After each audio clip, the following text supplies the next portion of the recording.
In a climate-controlled vault at the Israel Museum in Jerusalem, there is a fragment of parchment small enough to sit in the palm of a hand. It is cataloged under a string of letters and numbers that mean nothing to anyone outside a narrow field of biblical scholarship. Aramaic script, worn at the edges, dated by paleographers to the 2nd century before Christ. It is one of 11 separate copies of a single text found among the Dead Sea Scrolls in 1947. 11 copies. That number matters more than it sounds like it should, because 11 is more than the number of copies found at Qumran of the Book of Deuteronomy, more than Exodus, more than most of the books that made it into the Old Testament as we know it today. Whoever the community was that hid these scrolls in the caves above the Dead Sea before the Roman legions arrived, they valued this text enough to copy it again and again. And yet if you open a Protestant Bible, a Catholic Bible, or most Orthodox Bibles printed in the last 500 years, this book is not there. It has a name. It is called the Book of Enoch. And in 364 CE, a council of bishops meeting in the Anatolian town of Laodicea voted to remove it from Christian scripture entirely. For 17 centuries, that removal held. The book was not simply left out of new compilations. It was actively discouraged, argued against by the men who would come to define Orthodox Christian doctrine. And eventually it survived complete only in one place on earth, the highlands of Ethiopia, preserved in the ancient liturgical language of Ge'ez by a church that never answered to Rome and never accepted the council's verdict. For most of Christian history, if you lived in Europe, you knew Enoch only as a name in Genesis, one of the shortest biographical entries in the entire text. A man who walked with God, and he was not, for God took him. 5 words to summarize an entire human life. No death recorded, no burial, just an ellipsis where an ending should be. But somebody, somewhere, filled in that ellipsis.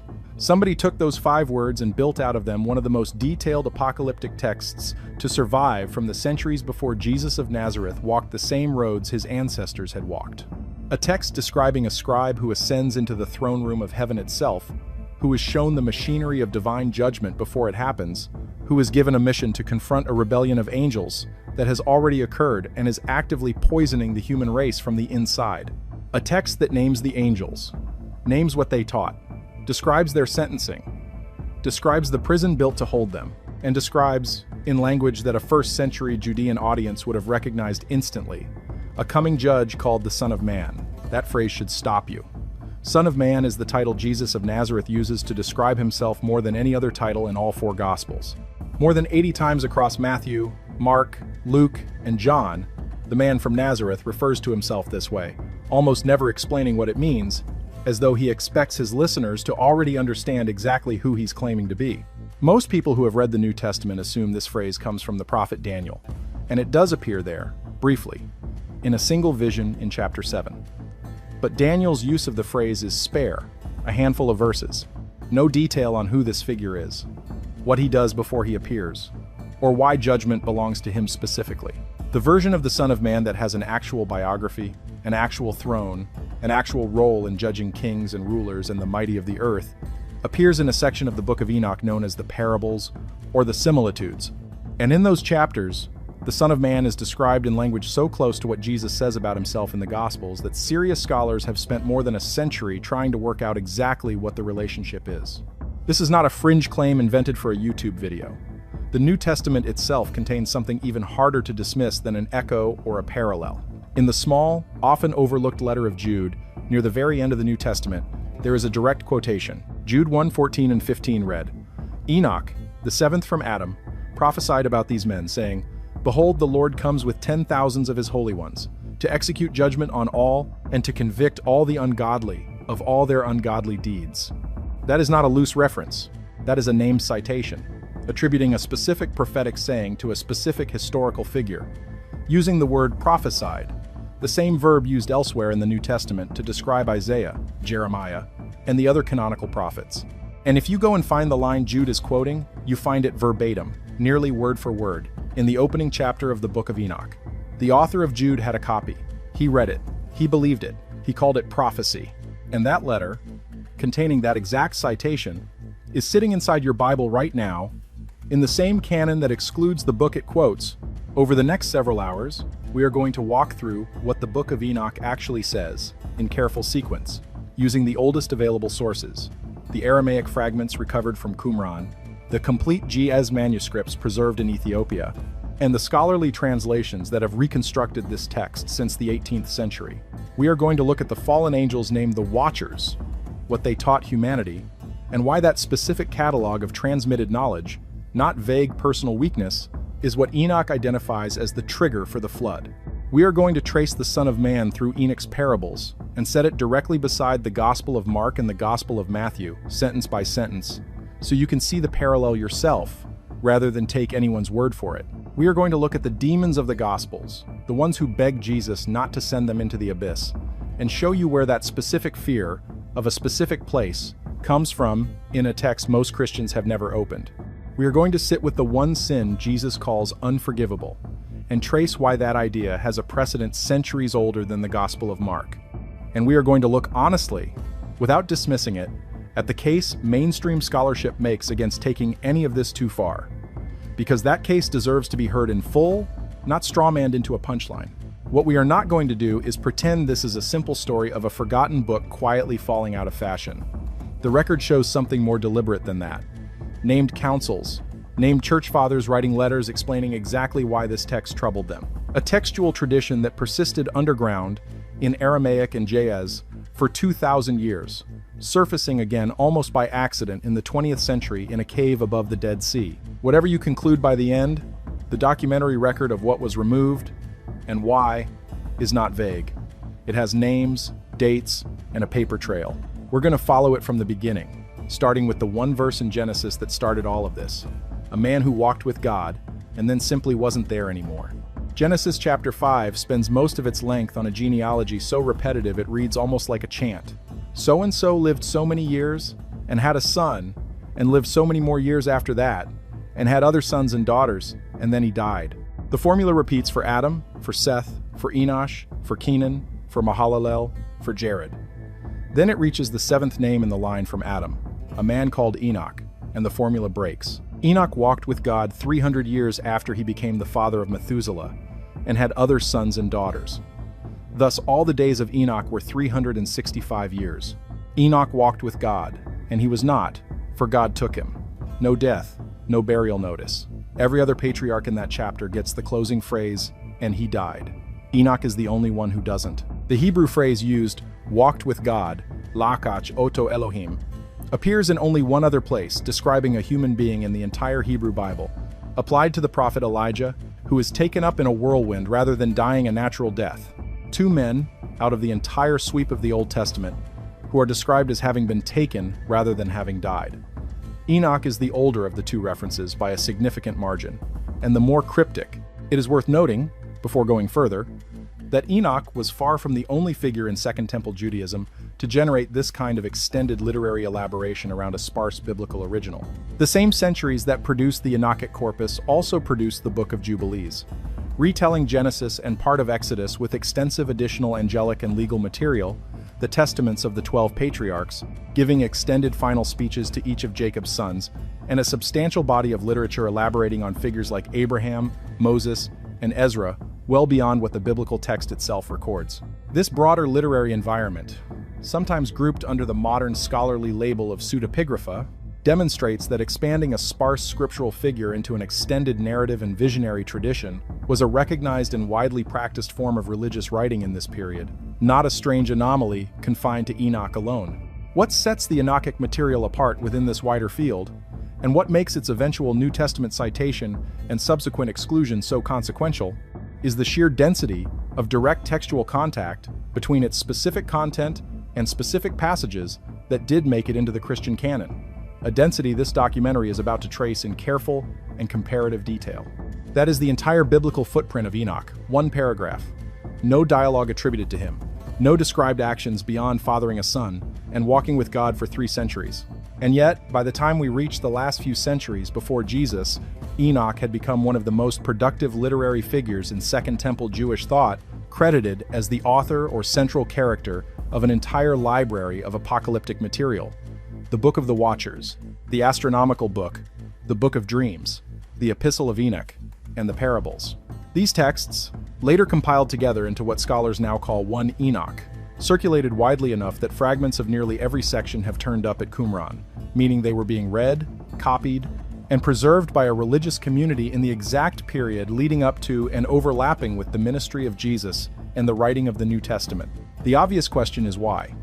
Why would a 5-word biographical gap generate an entire literary tradition, rather than simply being left as a mystery? Part of the answer lies in what that gap implied to ancient readers. If Enoch did not die, if he was taken directly into the presence of God while still alive, then he occupied a unique position in the cosmos, a human being who had crossed the boundary between earth and the heavenly realm, and, at least in principle, could report back on what he saw there. In a culture that took angelic hierarchies, divine councils, and heavenly record-keeping seriously as literal cosmological structures, a human witness to that realm was an extraordinarily valuable narrative device.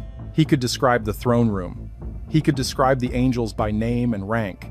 He could describe what was written in the books kept there about the fate of the world. And because Genesis had already established that this particular man had a documented, scripturally sanctioned relationship with the divine realm unlike any other human besides Elijah, whatever was attributed to him carried a kind of built-in credibility that inventing an entirely new prophet from scratch would not have carried. The oldest and most foundational section of the Enochic corpus is the Book of the Watchers, chapters 1 through 36 of the compiled text. It opens with Enoch positioned as a seer speaking to a future generation. Not for this generation, but for a remote one that is for to come. That framing alone is significant. The text explicitly presents itself as written for people who do not yet exist at the time of its supposed origin, addressed across a gap of centuries to whoever eventually reads it. Chapter 1 continues with a vision of God descending on Sinai in judgment, with language echoing older theophany traditions from Deuteronomy and the Psalms, but escalating the imagery, mountains melting, the earth being rent, the watchers and the mighty being cast down.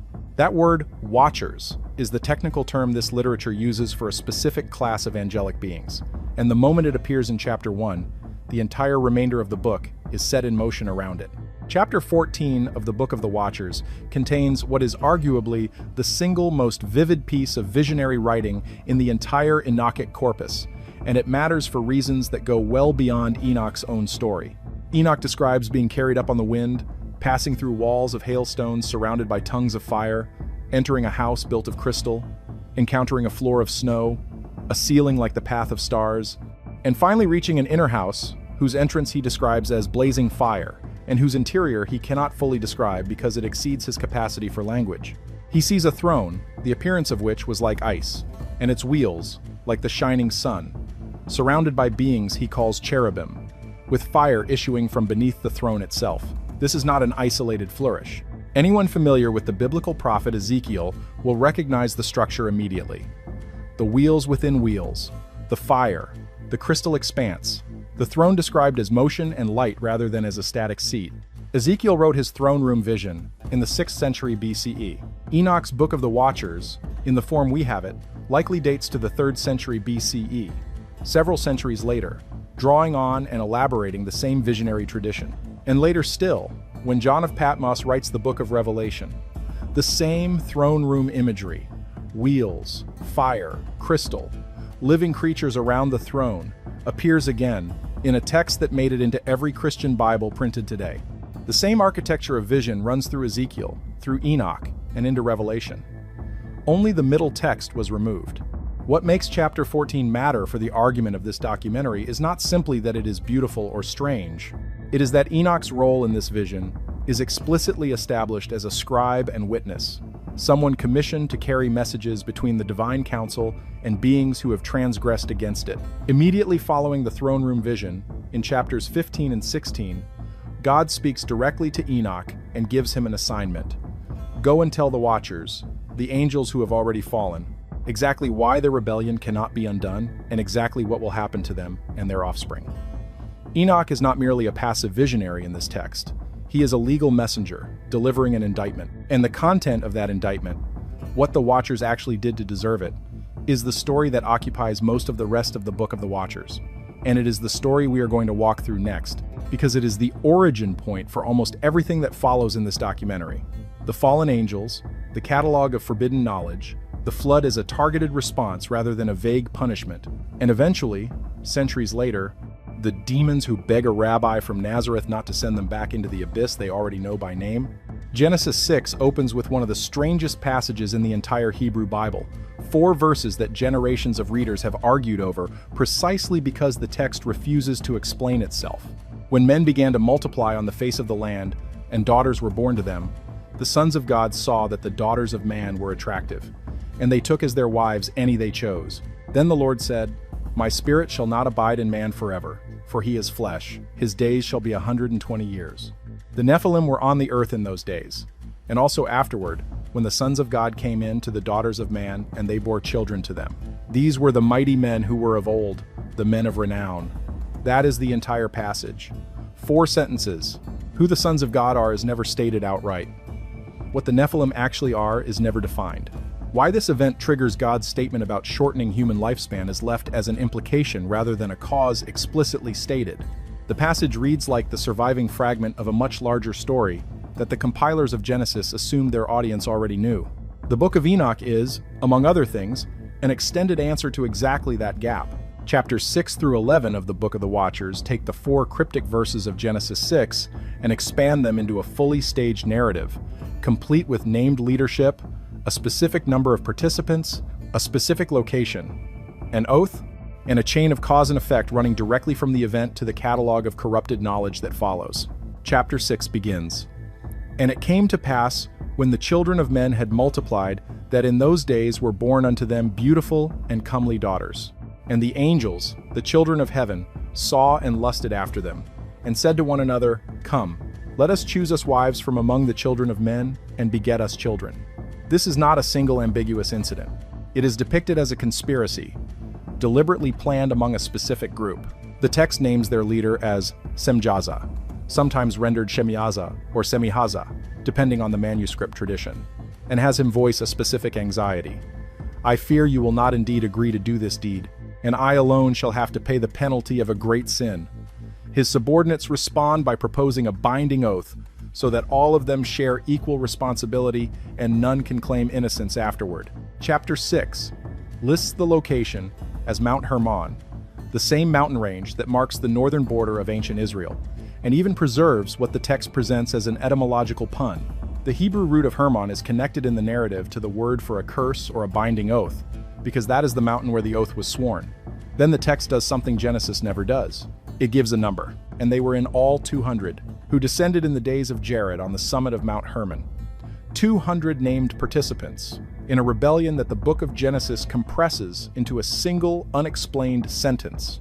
What follows is a full roster. Chapter 6 of the Book of the Watchers lists the names of the leaders under Semjaza: Urakabaramil, Akibil, Tamiel, Ramuel, Danel, Ezekiel, Barakijal, Asael, Armaros, Batarel, Ananel, Zachiel, Samsapil, Sadarel, Turel, Jomjael, and Sariel. Most of these names follow a consistent grammatical pattern in Hebrew and Aramaic, ending in the theophoric suffix el, meaning of God, or belonging to God.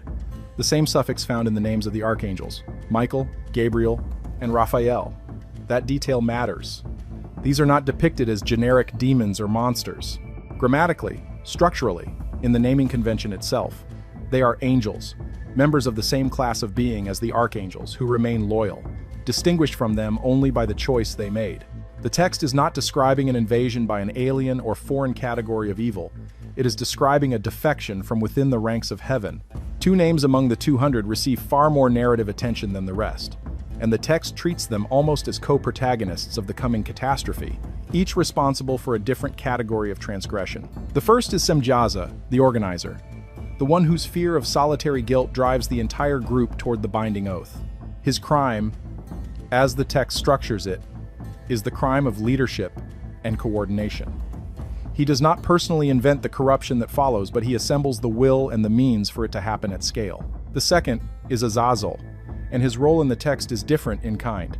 Where Semjaza organizes the rebellion, Azazel is credited with teaching humanity-specific, itemized bodies of forbidden knowledge, a catalog we will walk through directly in the next section, because it is central to the entire argument of this documentary regarding what Enoch identifies as sin that actually matters, as opposed to the vague, unspecified wickedness that later tradition substitutes for it. Chapter 7 describes what happened after the 200 descended and took human wives. And they became pregnant, and they bare great giants, whose height was 300 ells. An ell is roughly 18 inches, meaning the text describes offspring on the order of 450 feet tall. A figure obviously meant as mythic hyperbole rather than literal anatomical measurement. But the function of the number is to establish scale and threat rather than precision. These offspring are called Nephilim, echoing the Genesis term directly, and the text describes their behavior in language notably more violent and specific than anything in Genesis. These devoured all which the labor of men produced, until it was impossible to feed them, whereupon they turned against men in order to devour them, and began to sin against birds, and beasts, and reptiles, and fish, and to devour one another's flesh, and drink the blood. The progression described is a collapse of the entire created food chain, from exploiting human agricultural labor, to attacking humans directly, to consuming animals outside any natural order, to cannibalism among themselves. It is depicted as an ecological and social catastrophe, not merely a moral failing measured in private sin. The natural order itself is described as being inverted and consumed from within. This is the point where the framing of this documentary needs to be stated plainly, because it is the argument running underneath everything that follows. The Book of Enoch does not treat what happened at Mount Hermon as a story about lust in the abstract or about human weakness in general. It treats it as a specific category error.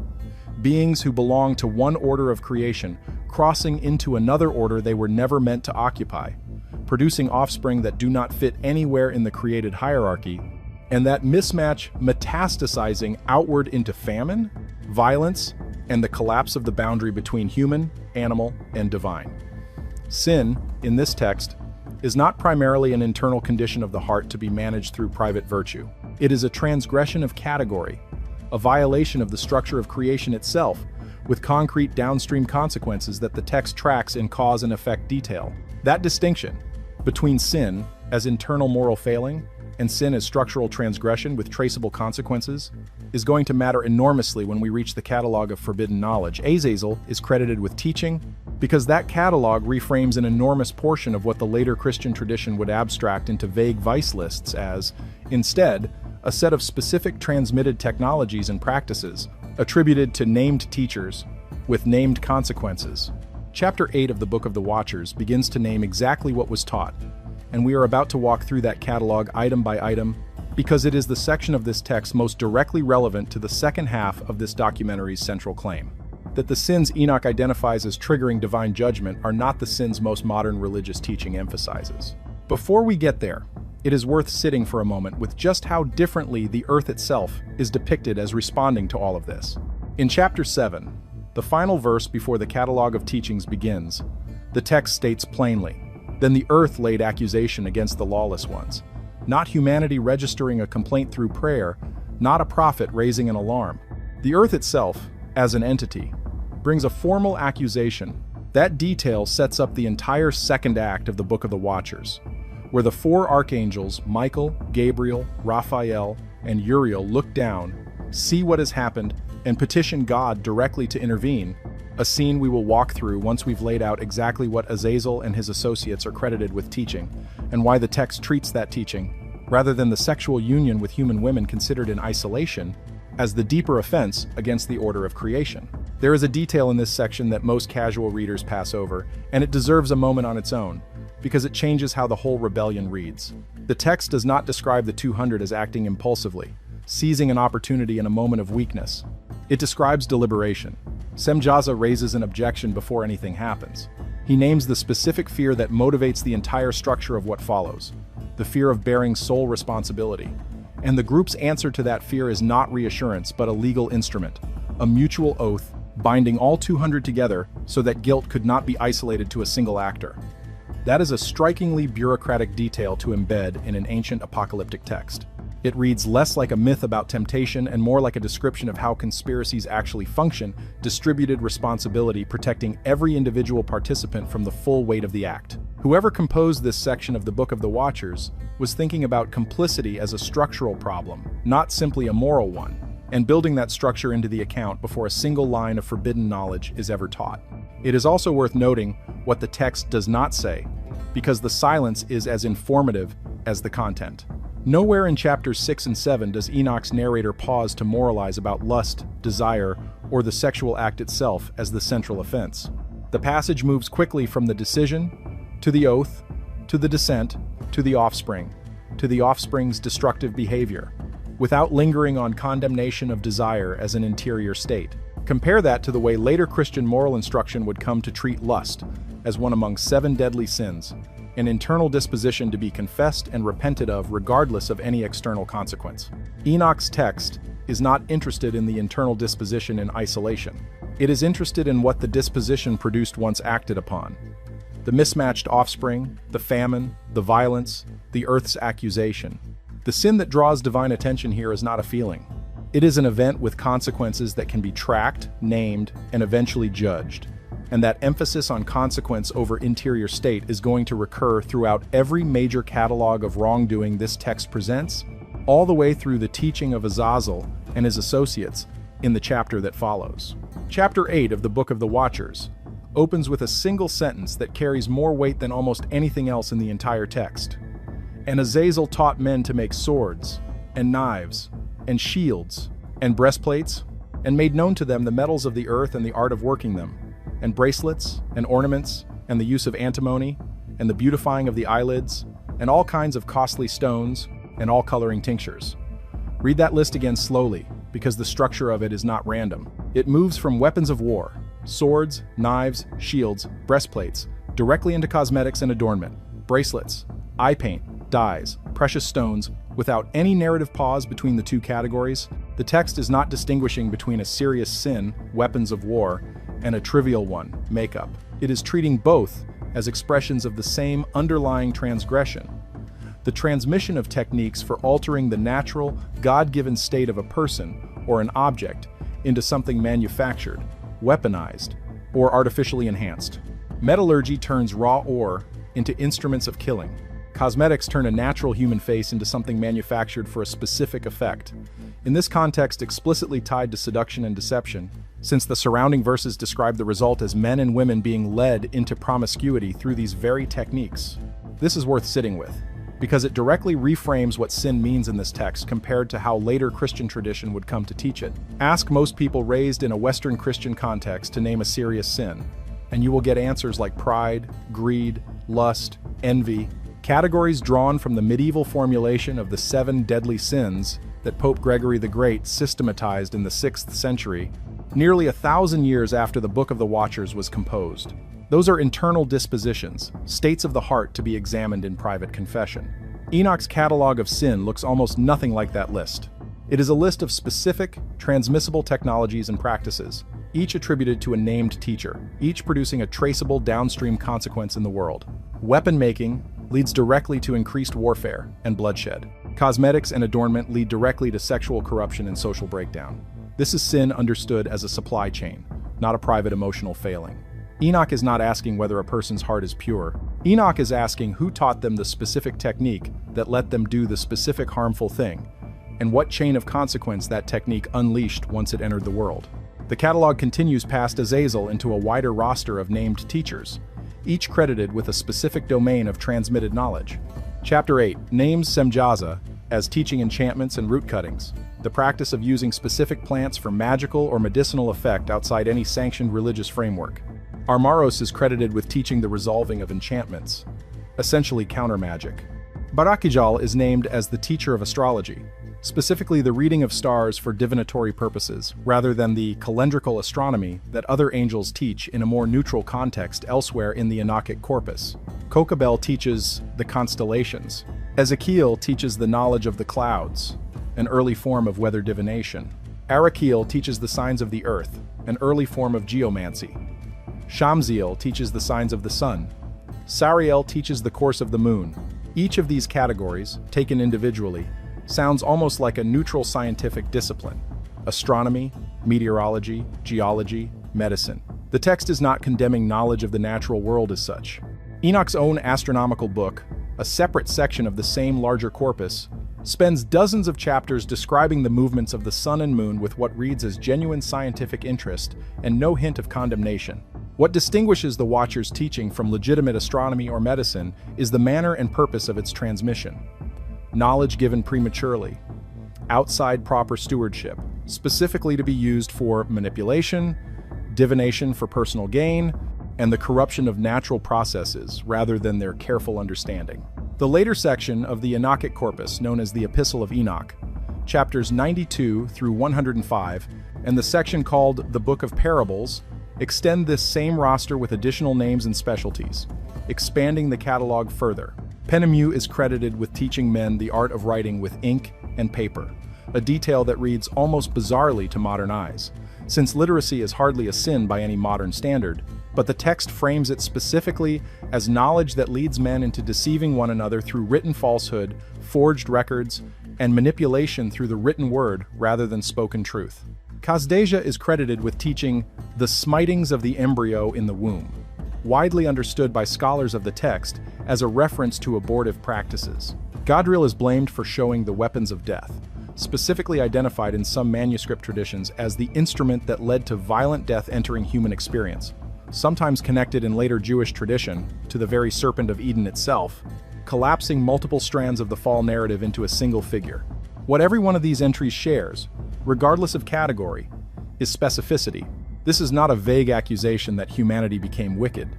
It is an itemized indictment, an inventory with names attached to each item, structured almost like a legal exhibit list.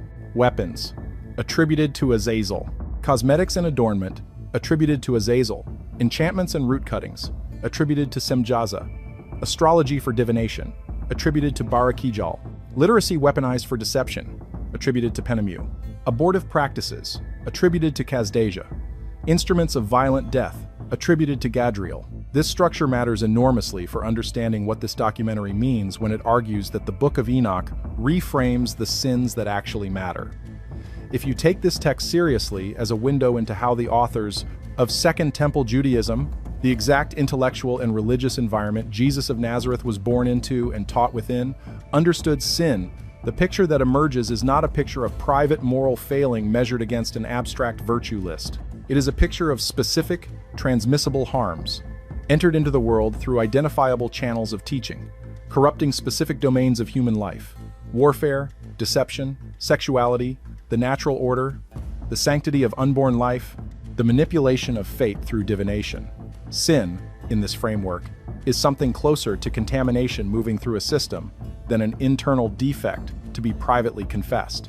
And before we go further, I need to pause for a second, because what I'm about to tell you gets significantly darker, and I realized a while ago that some of this cannot be fully explained in a video format.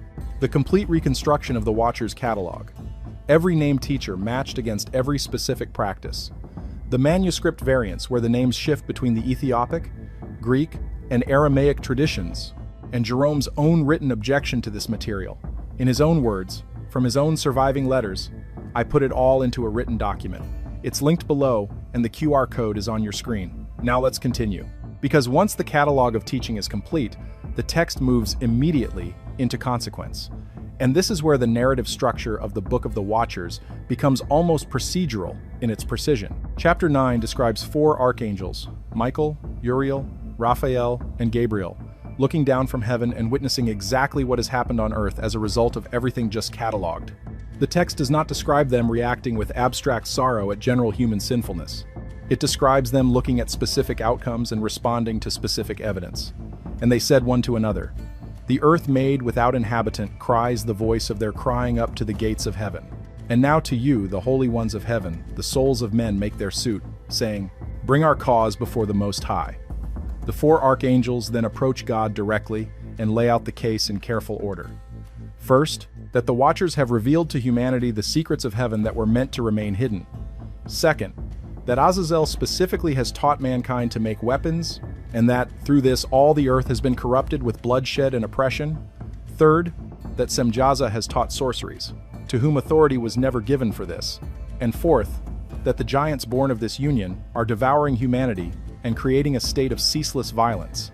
This is a formal legal complaint, structured as a sequence of charges, brought by named accusers before a divine court, citing named defendants and their specific transgressions.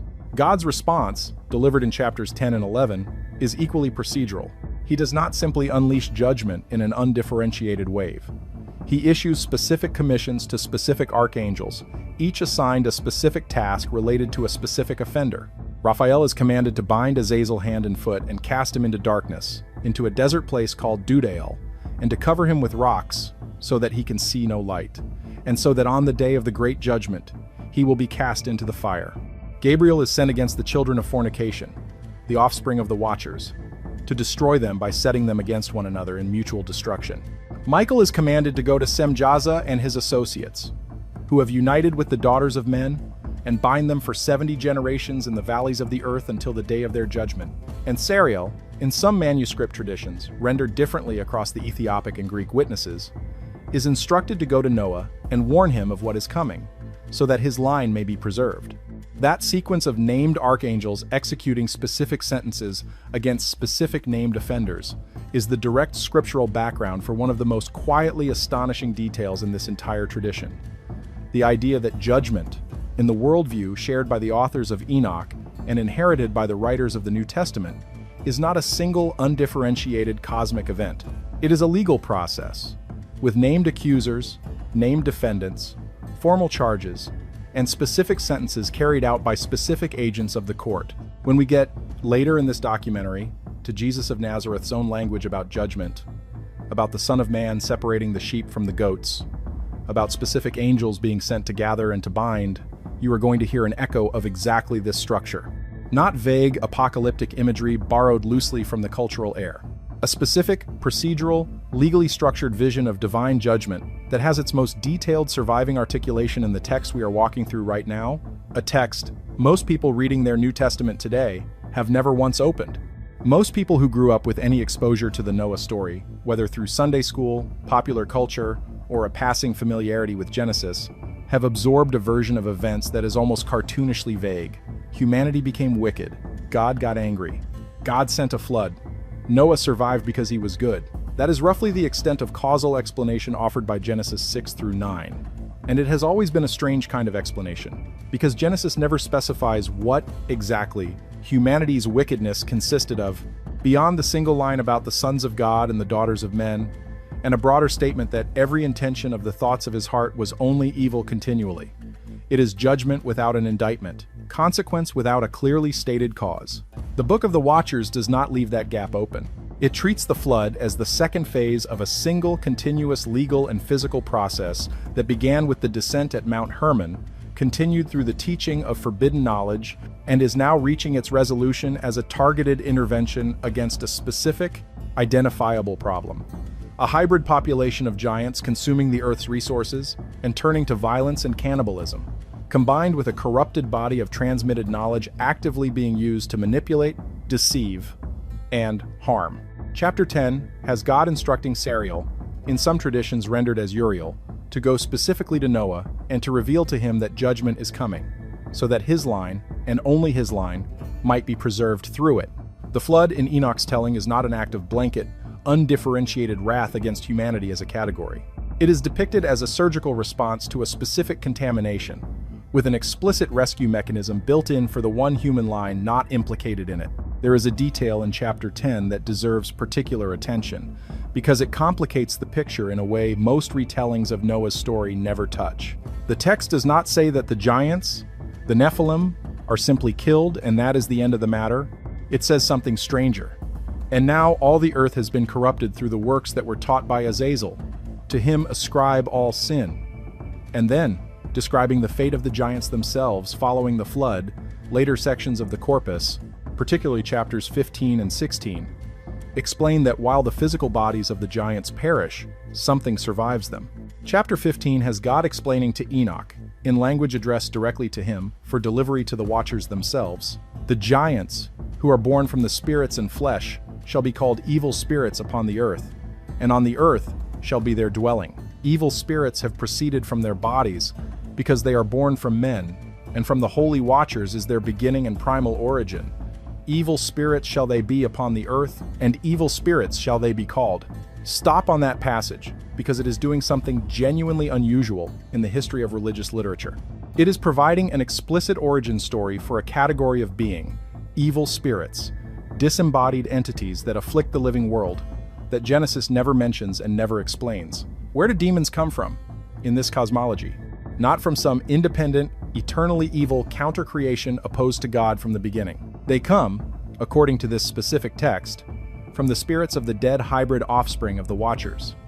Beings whose physical bodies were destroyed in the flood, but whose spirits, born from a mixture the text treats as fundamentally unstable and illegitimate, a combination of angelic and human nature that was never supposed to exist, continue to exist afterward as disembodied entities, without physical form, without a proper place in the created order, roaming the earth and causing affliction until what the text repeatedly calls the day of the great judgment, the great consummation, or the day of the great conclusion, at which point their fate will be finally and permanently resolved. This detail is going to matter enormously later in this documentary when we cross into the Gospels and look directly at how Jesus of Nazareth's encounters with demonic possession are described. Because the demons in the Gospel accounts do not behave like generic evil forces.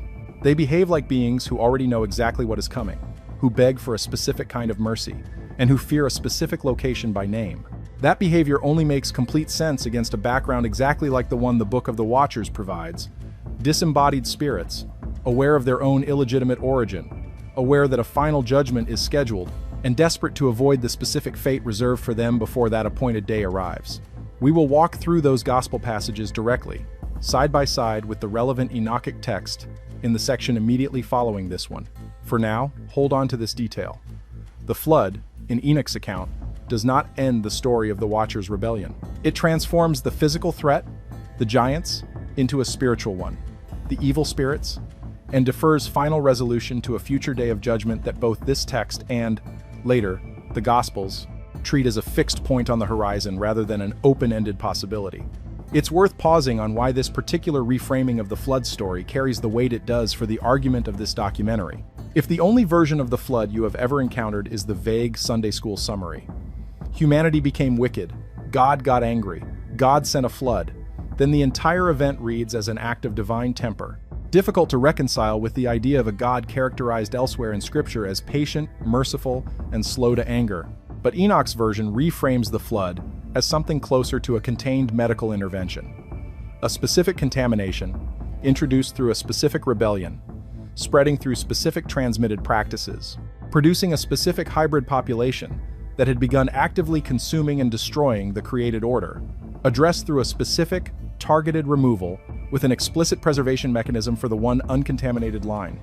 Whether or not you accept this text as inspired scripture, it is worth recognizing that it is doing real theological work that Genesis, in its compressed 4 verses, leaves undone.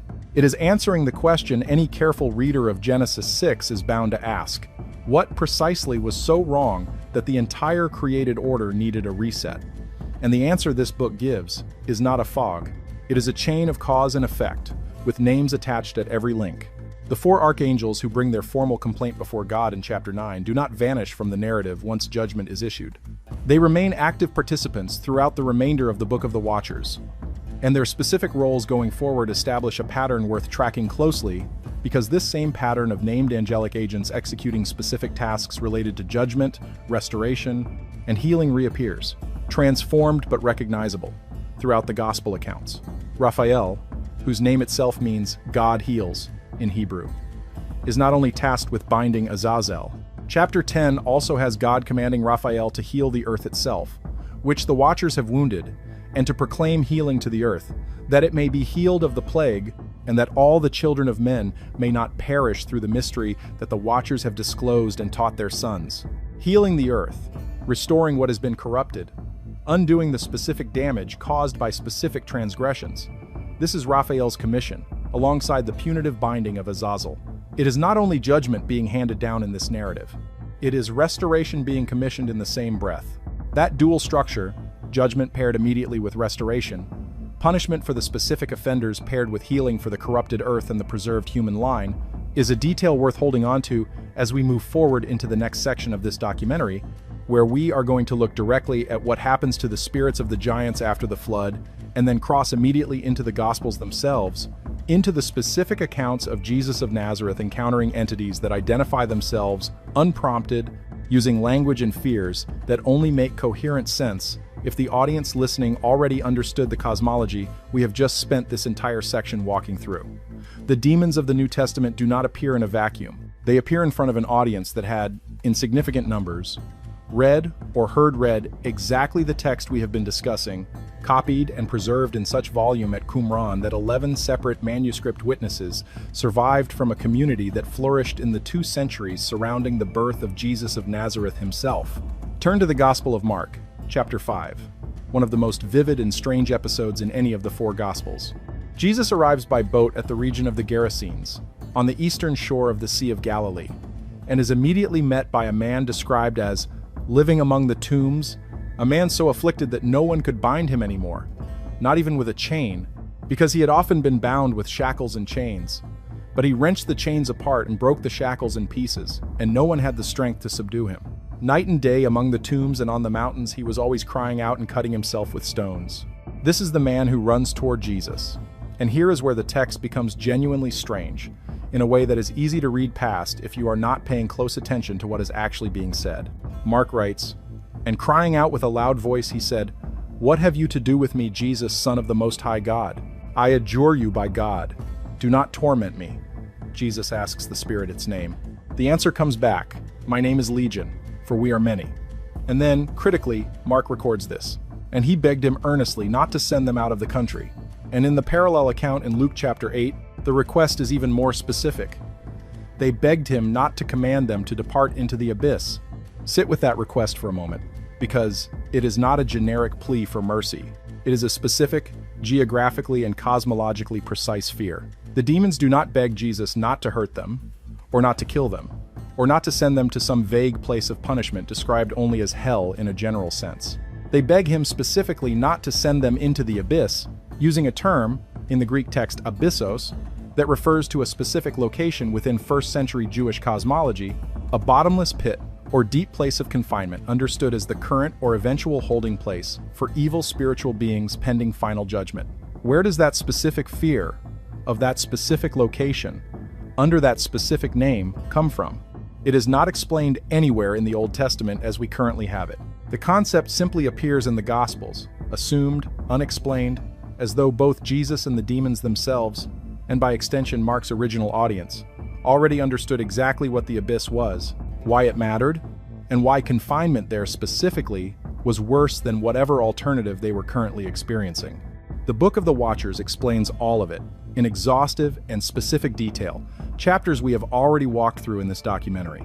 It is the text that describes Azazel and Semjaza and their associates being bound and cast into specific places of confinement. Azazel into the desert place called Dudail, covered with sharp rocks, in darkness, until the day of judgment when he will be led into the burning fire. It is the text that describes the spirits of the giants, the offspring of the Watchers, becoming evil spirits roaming the earth, causing affliction, awaiting the same final day of judgment that will resolve their fate permanently.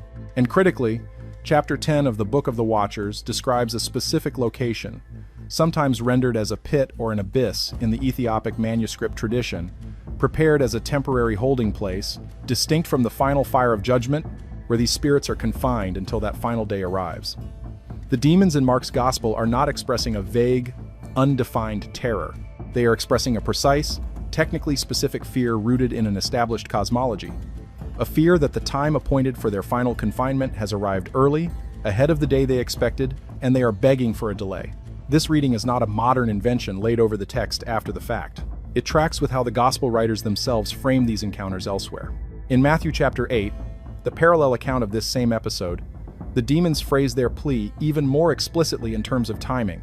"What have you to do with us, O Son of God? Have you come here to torment us before the time?" Before the time. Not a vague, undefined dread of encountering something powerful and holy. A specific recognition that a scheduled event, a fixed point of judgment they already knew was coming, appeared to be arriving ahead of its appointed date, and Jesus' presence and authority were being read by these entities as evidence that the schedule had accelerated. That only makes narrative and theological sense if there was already a shared, detailed cosmology in circulation among both the spiritual entities the text describes and the human audience listening to the account, in which a day of judgment had been fixed.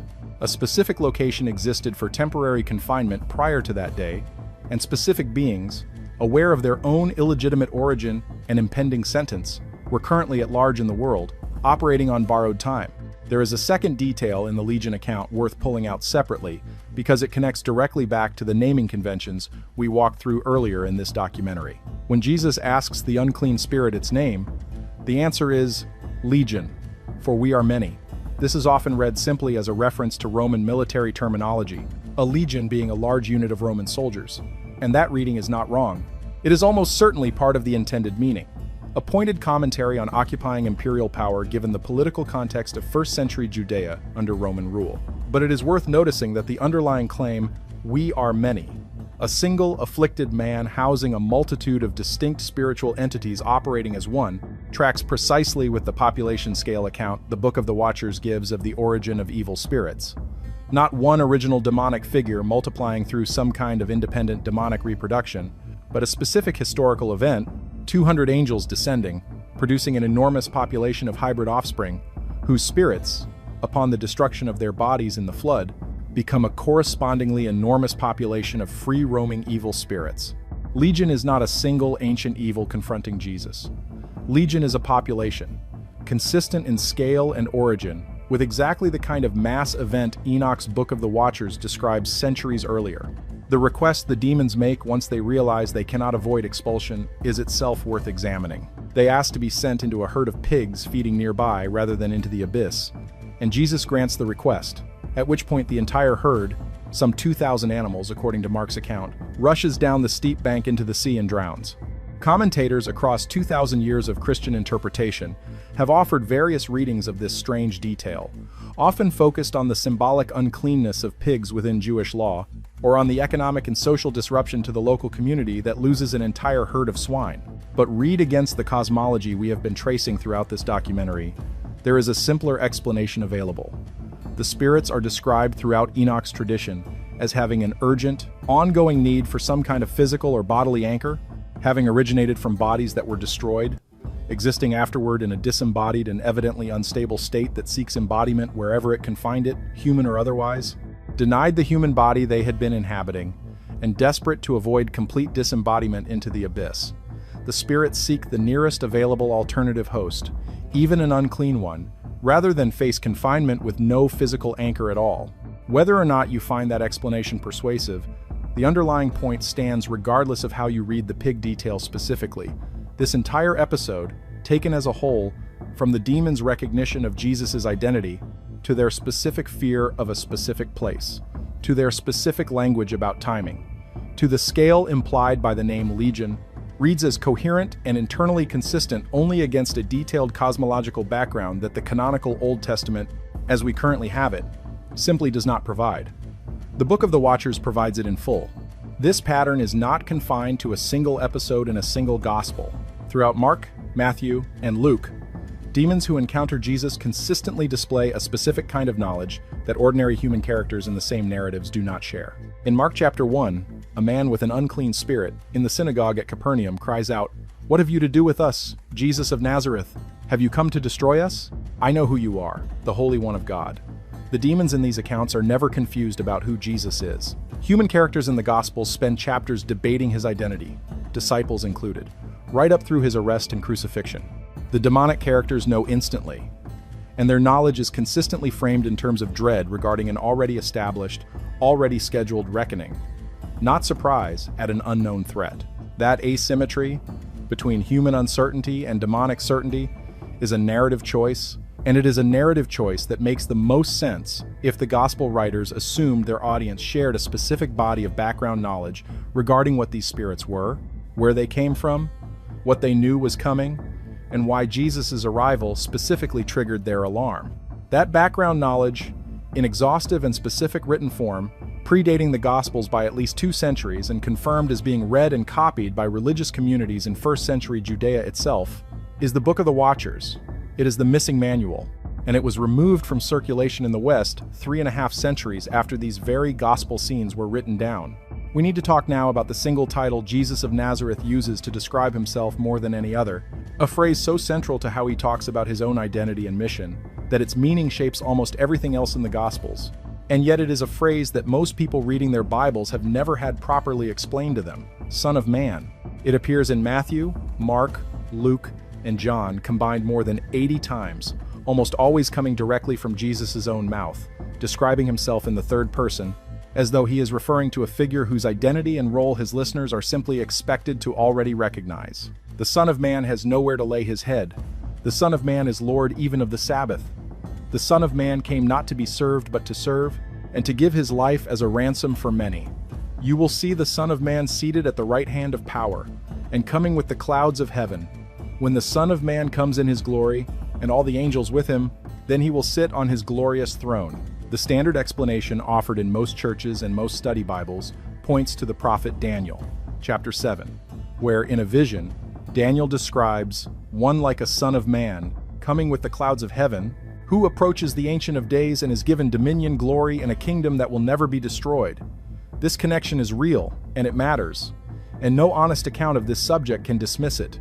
But if you actually go and read Daniel 7 in full, you will find that the entire episode occupies a handful of verses.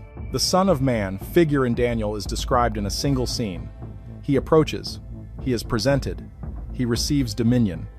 There is no extended biography, no description of what this figure was doing before this scene, no detailed account of a throne, its appearance, or the specific mechanics of the judgment he will execute. No naming of the kings and the mighty who will be judged, and how, and why. Daniel's vision is a seed. It is not the fully developed tree. The fully developed tree exists, and it exists in the Book of Enoch, specifically in the section scholars call the parables, or the similitudes of Enoch, chapters 37 through 71 of the compiled text. And here, unlike the brief flash of Daniel's vision, the Son of Man is not a passing image. He is a fully described figure with an extended narrative role spanning more than 30 chapters. Chapter 46 opens, "And there I saw one, who had a head of days, and his head was white like wool, and with him was another being whose countenance had the appearance of a man, and his face was full of graciousness, like one of the holy angels. And I asked the angel who went with me and showed me all the hidden things, concerning that Son of Man, who he was, and whence he was, and why he went with the head of days. The angel's answer describes this figure as one who has righteousness, and with whom righteousness dwells, and who reveals all the treasures of that which is hidden, because the Lord of spirits has chosen him, and whose lot has the preeminence before the Lord of spirits in uprightness forever." That single phrase, "whose lot has the preeminence before the Lord of spirits in uprightness forever," deserves to be sat with directly, because it is describing something specific and theologically enormous.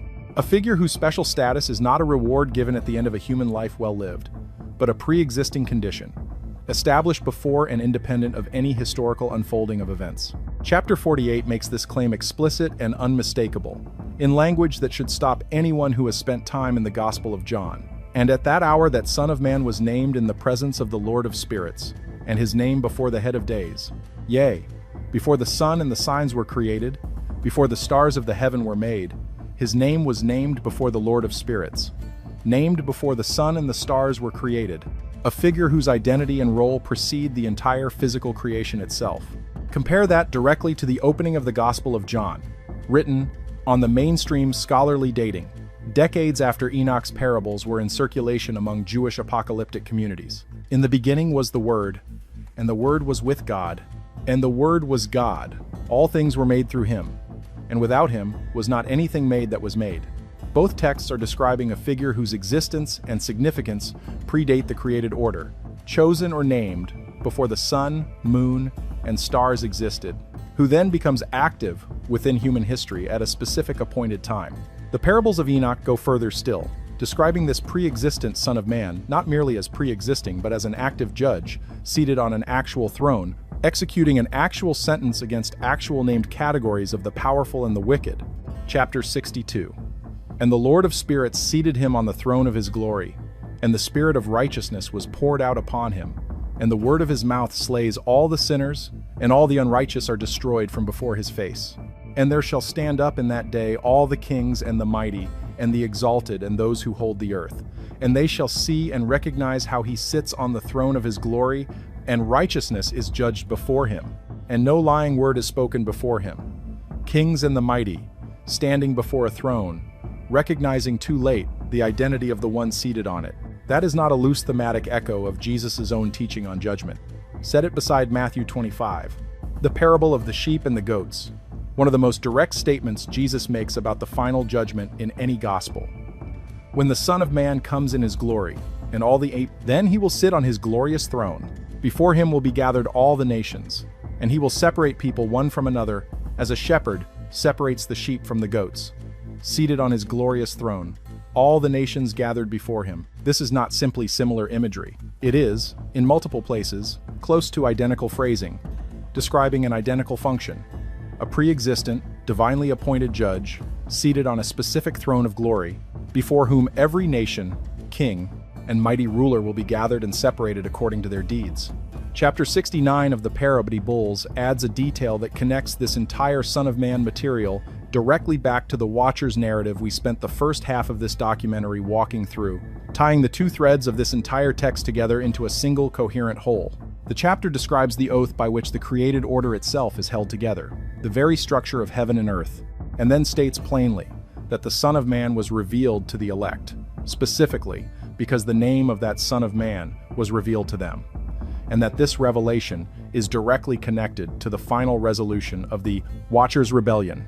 The wicked and the fallen angels who corrupted the earth will be judged and driven from before the face of this same figure. The Son of Man, in Enoch's parables, is not simply an abstract heavenly judge disconnected from the earlier chapters about Azazel and Semjaza and the 200. He is explicitly the one who will finally, permanently resolve the exact rebellion and the exact catalog of corrupted knowledge that the earlier chapters of this same text spent so much space cataloging in detail. The entire Enochic corpus, Watchers and Parables together, reads as a single continuous story with a beginning, a middle, and a promised end. Rebellion, corruption, partial judgment through the flood, ongoing affliction by surviving evil spirits, and finally, complete and total judgment, executed by a pre-existent Son of Man seated on a throne of glory, before whom kings and the mighty of the earth will stand and recognize, too late, exactly who has been judging them all along. Mainstream biblical scholarship has spent well over a century arguing about exactly what to make of this parallel, and we are going to look at that scholarly debate directly and fairly later in this documentary, because it is a real debate with serious arguments on multiple sides, not something to wave away. There is a genuine dating controversy surrounding the parables, specifically distinct from the rest of the Enochic corpus, that any honest treatment of this material has to address directly. But before we get to that necessary complication, it's worth sitting with the sheer density of the parallel we've just walked through. A pre-existent figure, named before creation, seated on a throne of glory, judging kings and the mighty who did not recognize him, separating the righteous from the wicked before that throne. These are not vague thematic gestures toward a shared cultural mood of apocalyptic expectation floating in the air of first-century Judea. These are specific, repeated, structurally identical claims made about a figure carrying the identical title in a text that we know, from the physical evidence recovered at Qumran, was actively being read, copied, and preserved by religious communities in the exact period and the exact geographic region where Jesus of Nazareth grew up, taught, and was executed. There is a short letter near the back of the New Testament that most Christians read quickly, if they read it at all. It sits between 3 John and Revelation, a single chapter, 25 verses, traditionally attributed to Jude, described as a brother of James and, by extension in early tradition, a brother of Jesus himself. Most sermons that touch on Jude focus on its closing doxology, "Now to him who is able to keep you from stumbling," a passage often read at the end of church services. Almost no one lingers on verses 14 and 15, and that is a genuine oversight, because those two verses contain one of the most direct, unambiguous, and consequential citations in the entire New Testament, a citation that has been sitting in plain sight in every printed Bible for 2,000 years. Here is the full text. "It was also about these that Enoch, the seventh from Adam, prophesied, saying, Behold, the Lord comes with 10,000s of his holy ones, to execute judgment on all, and to convict all the ungodly of all their deeds of ungodliness that they have committed in such an ungodly way, and of all the harsh things that ungodly sinners have spoken against him." Read that opening clause again. "Not as it is written," the standard formula used elsewhere in the New Testament to introduce a general scriptural allusion, not a vague gesture toward shared apocalyptic tradition. A named individual, Enoch, specifically identified by his genealogical position, the seventh from Adam, directly matching the genealogy given in Genesis 5 that we discussed earlier in this documentary, is credited with having prophesied a specific statement introduced with the verb prophesied, prophetuo, in the Greek text, the identical verb form used elsewhere in the New Testament to describe the activity of Isaiah, Jeremiah, and the other canonical prophets whose books sit comfortably inside every printed Bible today. Now go and find the actual line being quoted. It is chapter 1, verse 9, of the Book of Enoch, in the opening chapter of the Book of the Watchers, the same section of the text this documentary has been walking through from the beginning. And behold, he comes with 10,000 of his holy ones, to execute judgment upon all, and to destroy all the ungodly, and to convict all flesh of all the works which they have ungodly committed, and of all the hard things which ungodly sinners have spoken against him. Set the two texts beside each other, and there is no ambiguity about what has happened. Jude is not loosely echoing a shared cultural theme. He has a copy of this specific chapter, in a form close enough to the version we have today that the wording survives nearly intact across a translation chain running through Aramaic, Ge'ez, and Greek, and he is quoting it directly, by name, as prophecy. This single fact creates a genuine and unavoidable problem for any framework that wants to treat the Book of Enoch as simply irrelevant pseudepigrapha, with no bearing on authentic Christian doctrine. If Enoch is nothing more than an interesting but theologically worthless piece of Second Temple religious fiction, then the author of Jude, writing under apostolic authority, accepted as scripture by the very council that would later exclude the book he is quoting, made an error in judgment serious enough to cite fictional prophecy, as though it carried the same authority as Isaiah. If, on the other hand, Jude's citation reflects a genuine, widely shared first-century Jewish and early Christian view that this text carried real prophetic weight, even if it did not ultimately make the final cut of the closed canon, then removing Enoch from circulation did not simply remove an extra book. It removed the book that the New Testament itself cites as an authoritative source, while leaving the citation of that source sitting untouched inside the New Testament text. This was not lost on the early church. It was, in fact, a matter of active, documented, sometimes heated debate for centuries before the Council of Laodicea finally settled the Western Church's official position. Tertullian, writing in North Africa around the turn of the 3rd century, addressed the problem of Enoch's canonicity directly in his treatise On the Apparel of Women, and his conclusion was unambiguous. He defended the book's authenticity specifically because it was quoted by Jude, arguing that anything cited as scripture by an apostolic author must itself carry scriptural weight. And he went further, addressing the objection that Enoch had simply been rejected by the Jews and lost from the Hebrew canon, by arguing that this rejection proved nothing, since the Jews had rejected much that testified to Christ, and that Noah could just as easily have preserved a record of Enoch's prophecy through the flood as he preserved the memory of his own great-grandfather's teaching in the first place. Tertullian's position was not a fringe minority view. Irenaeus, writing slightly earlier in the 2nd century, references material from the Enochic tradition, including the Watcher's narrative, when discussing the origin of the fallen angels, treating it as a legitimate account of events, rather than dismissing it as invented fiction. Clement of Alexandria appears to allude to Enochic material approvingly in his own writings. Origen, writing in the early 3rd century, took a more cautious middle position, acknowledging that the book was in wide circulation and treated with respect by many, but expressing doubt about its standing in the churches as a whole, a hedge that itself testifies to how genuinely contested the question was during this period, not a settled matter with an obvious answer. The tide turned decisively in the 4th century, and it turned for reasons that are documented, not left to speculation. Athanasius, the influential bishop of Alexandria, whose Easter letter of 367 CE is often cited as an early landmark in the formation of the New Testament canon as we know it today, explicitly excludes Enoch from his list of accepted scripture, though notably he does so in a context of trying to establish clear boundaries around an entire flood of apocryphal literature circulating at the time, not in a document that explains at length exactly what specifically troubled him about Enoch's content. The more revealing objections come from two towering figures of Western Christianity whose personal correspondence and writings on this exact question survive and can be read directly today: Jerome and Augustine. Jerome, the scholar responsible for translating the Latin Vulgate that would become the standard biblical text of the Western Church for over 1,000 years, addresses Enoch's status in his preface to the Book of Titus and elsewhere in his corpus, and his position is one of open skepticism about the book's apostolic authenticity, treating it as belonging to a category of writing that, whatever value it might carry as ancient testimony, does not merit inclusion among the inspired scriptures accepted by the Church. Augustine, in The City of God, Book 15, Chapter 23, takes up the question of Enoch even more directly, specifically addressing the tradition, reflected in Jude's citation, that Enoch had left behind genuine prophetic writings. Augustine's argument is worth quoting because it reveals exactly what the specific sticking point was for the most influential theological mind in the Latin West. He does not argue that Enoch never existed, or that Enoch never prophesied, both of which the Book of Genesis and the letter of Jude would make difficult positions to hold. Instead, Augustine argues that the text circulating under Enoch's name in his own time cannot be trusted as an authentic and unaltered transmission of whatever Enoch actually said.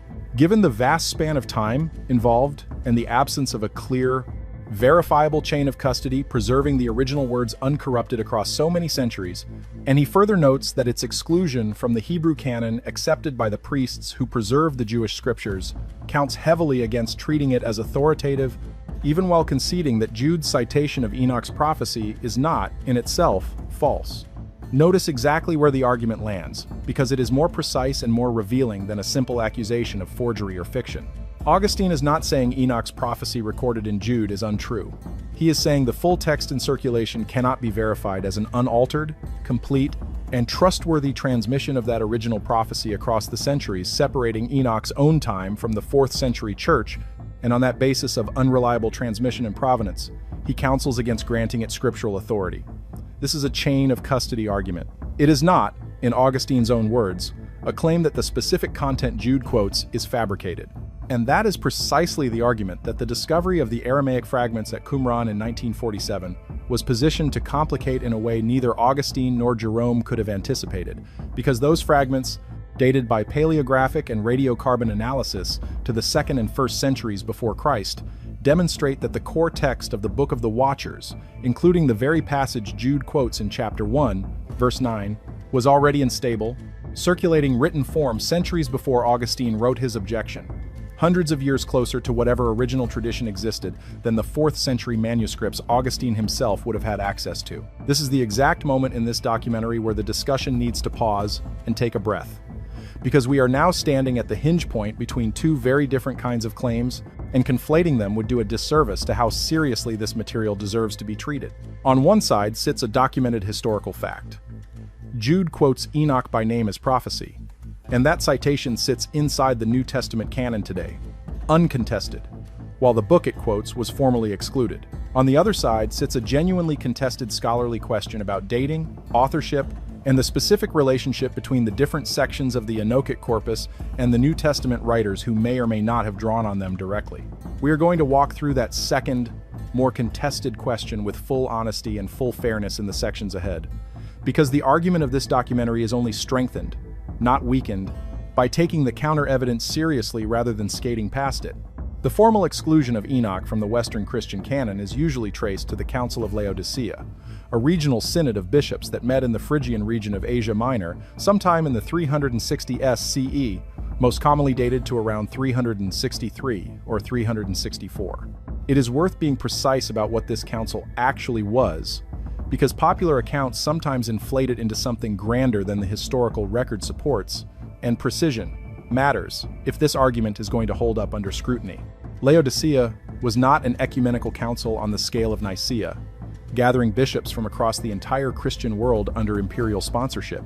It was a regional synod, a gathering of bishops from the surrounding provinces, addressing a range of disciplinary and doctrinal matters in 60 separate canons, only the last of which, Canon 60, concerns the list of scriptural books to be read in the churches. Canon 60 provides a list of what it considers the legitimate books of the Old and New Testaments, and the Book of Enoch is conspicuously absent from that list. Grouped implicitly with a wider category of texts, the council considered unfit for public reading in the churches, even if privately circulated or respected by individuals. What the surviving canon text does not do, and this is an important point of historical honesty, is provide a lengthy theological essay explaining precisely why Enoch, specifically, as opposed to any other excluded text, was deemed unsuitable. Canon 60 is a list, not an argument. For the actual documented reasoning, the argument, we have to turn to the broader body of patristic writing surrounding this period, particularly Jerome and Augustine, whose specific objections we walked through in the previous section of this documentary, and whose concerns, read carefully in their own words, center overwhelmingly on questions of transmission reliability and canonical provenance, rather than a claim that the content itself was invented from nothing. This distinction matters enormously for understanding what was actually lost. If the Church Fathers had argued that Enoch's content was simply false, invented, contradicted by known truth, that would be one kind of historical claim, easily dismissed by anyone confident in the text's antiquity. But that is largely not the argument they made. Augustine's specific concern, as we discussed, is that the text in circulation in his own time could not be verified as an unaltered transmission across the centuries separating his era from Enoch's own supposed lifetime, a chain of custody problem, not a content problem.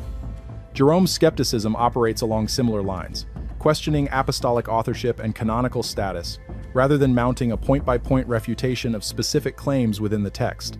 This means the exclusion of Enoch, as documented in the actual surviving words of the men who argued for it, was substantially a bureaucratic and procedural judgment about textual reliability and canonical boundary drawing, made in a period when verifying the antiquity of an ancient text meant relying on manuscript copies that were themselves already centuries removed from any original, not a confident theological refutation of the book's actual claims.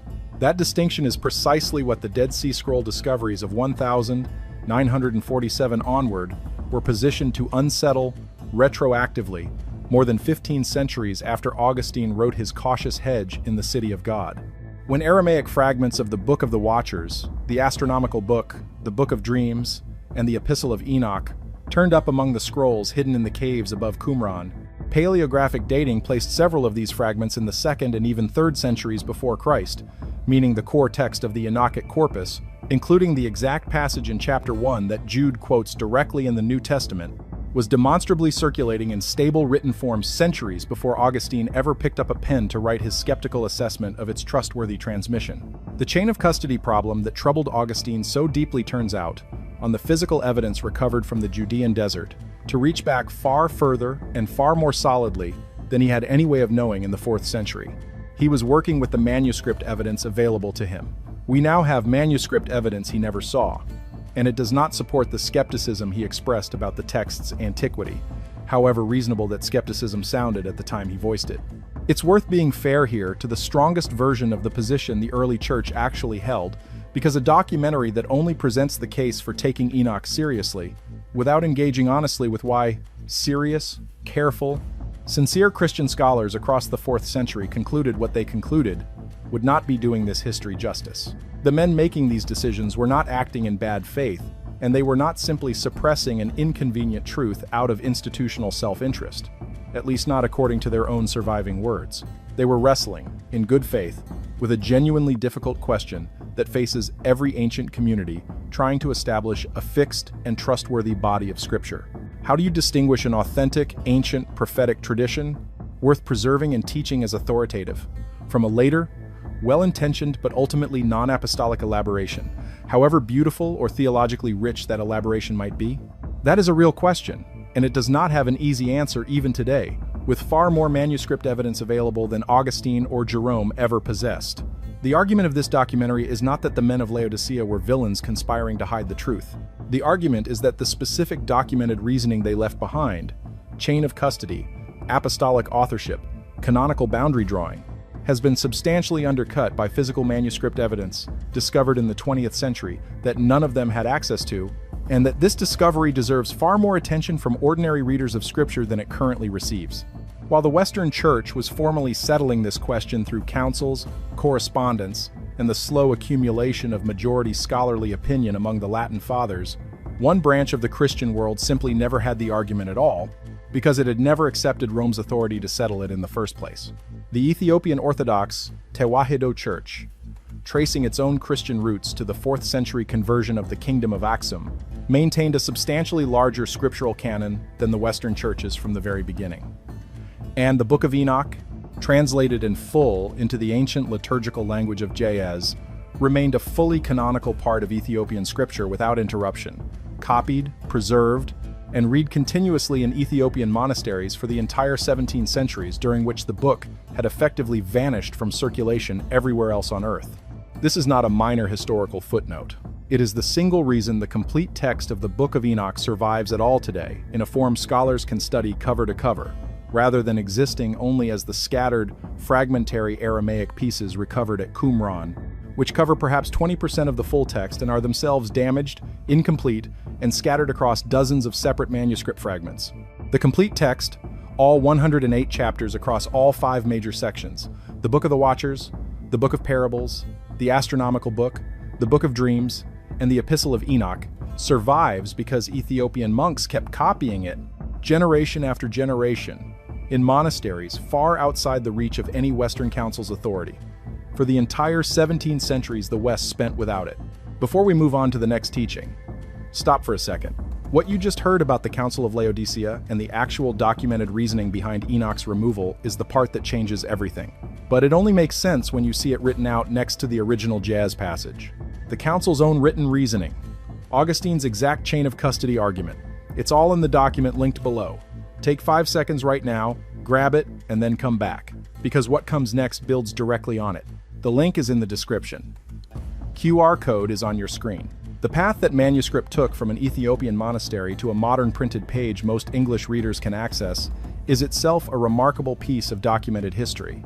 And it begins with a Scottish explorer named James Bruce, who traveled through Ethiopia between 1,768 and 1,773 inches, search of the source of the Blue Nile, and who returned to Europe carrying 3 separate Ge'ez manuscripts of the complete Book of Enoch, deposited in the Bodleian Library at Oxford, the Royal Library in Paris, and eventually made their way into wider circulation among European biblical scholars over the following century. It took until 1821 for the first English translation to appear, produced by Richard Lawrence, later the Archbishop of Cashel, based on one of Bruce's manuscripts. It was not until 1906 that R.H. Charles produced the critical edition that became the standard scholarly English translation for most of the 20th century, comparing multiple Ge'ez manuscripts against the newly available Greek fragments that had also come to light by that point, cross-referencing them carefully to reconstruct the most reliable possible text. And then, in 1947, the discovery at Qumran added a final, crucial layer of confirmation. Physical Aramaic fragments, centuries older than any Ge'ez or Greek manuscript previously available, demonstrating that the Ethiopian textual tradition, preserved continuously in an isolated highland kingdom for a millennium and a half, while the rest of Christendom argued and forgot, had remained remarkably faithful to the ancient original. There is one statement attributed to Jesus in the Gospels that occupies a category unlike anything else he says, a single declaration that has troubled readers, confused theologians, and generated centuries of anxious pastoral counseling for people terrified they might have committed it without realizing.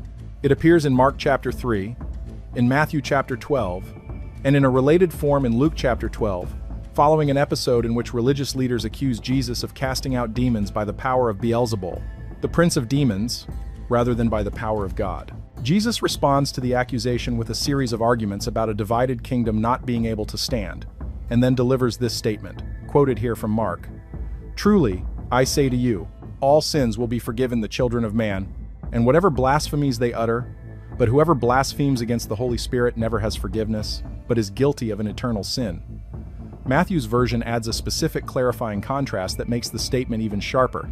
Whoever speaks against the Son of Man will be forgiven, but whoever speaks against the Holy Spirit will not be forgiven, either in this age or in the age to come.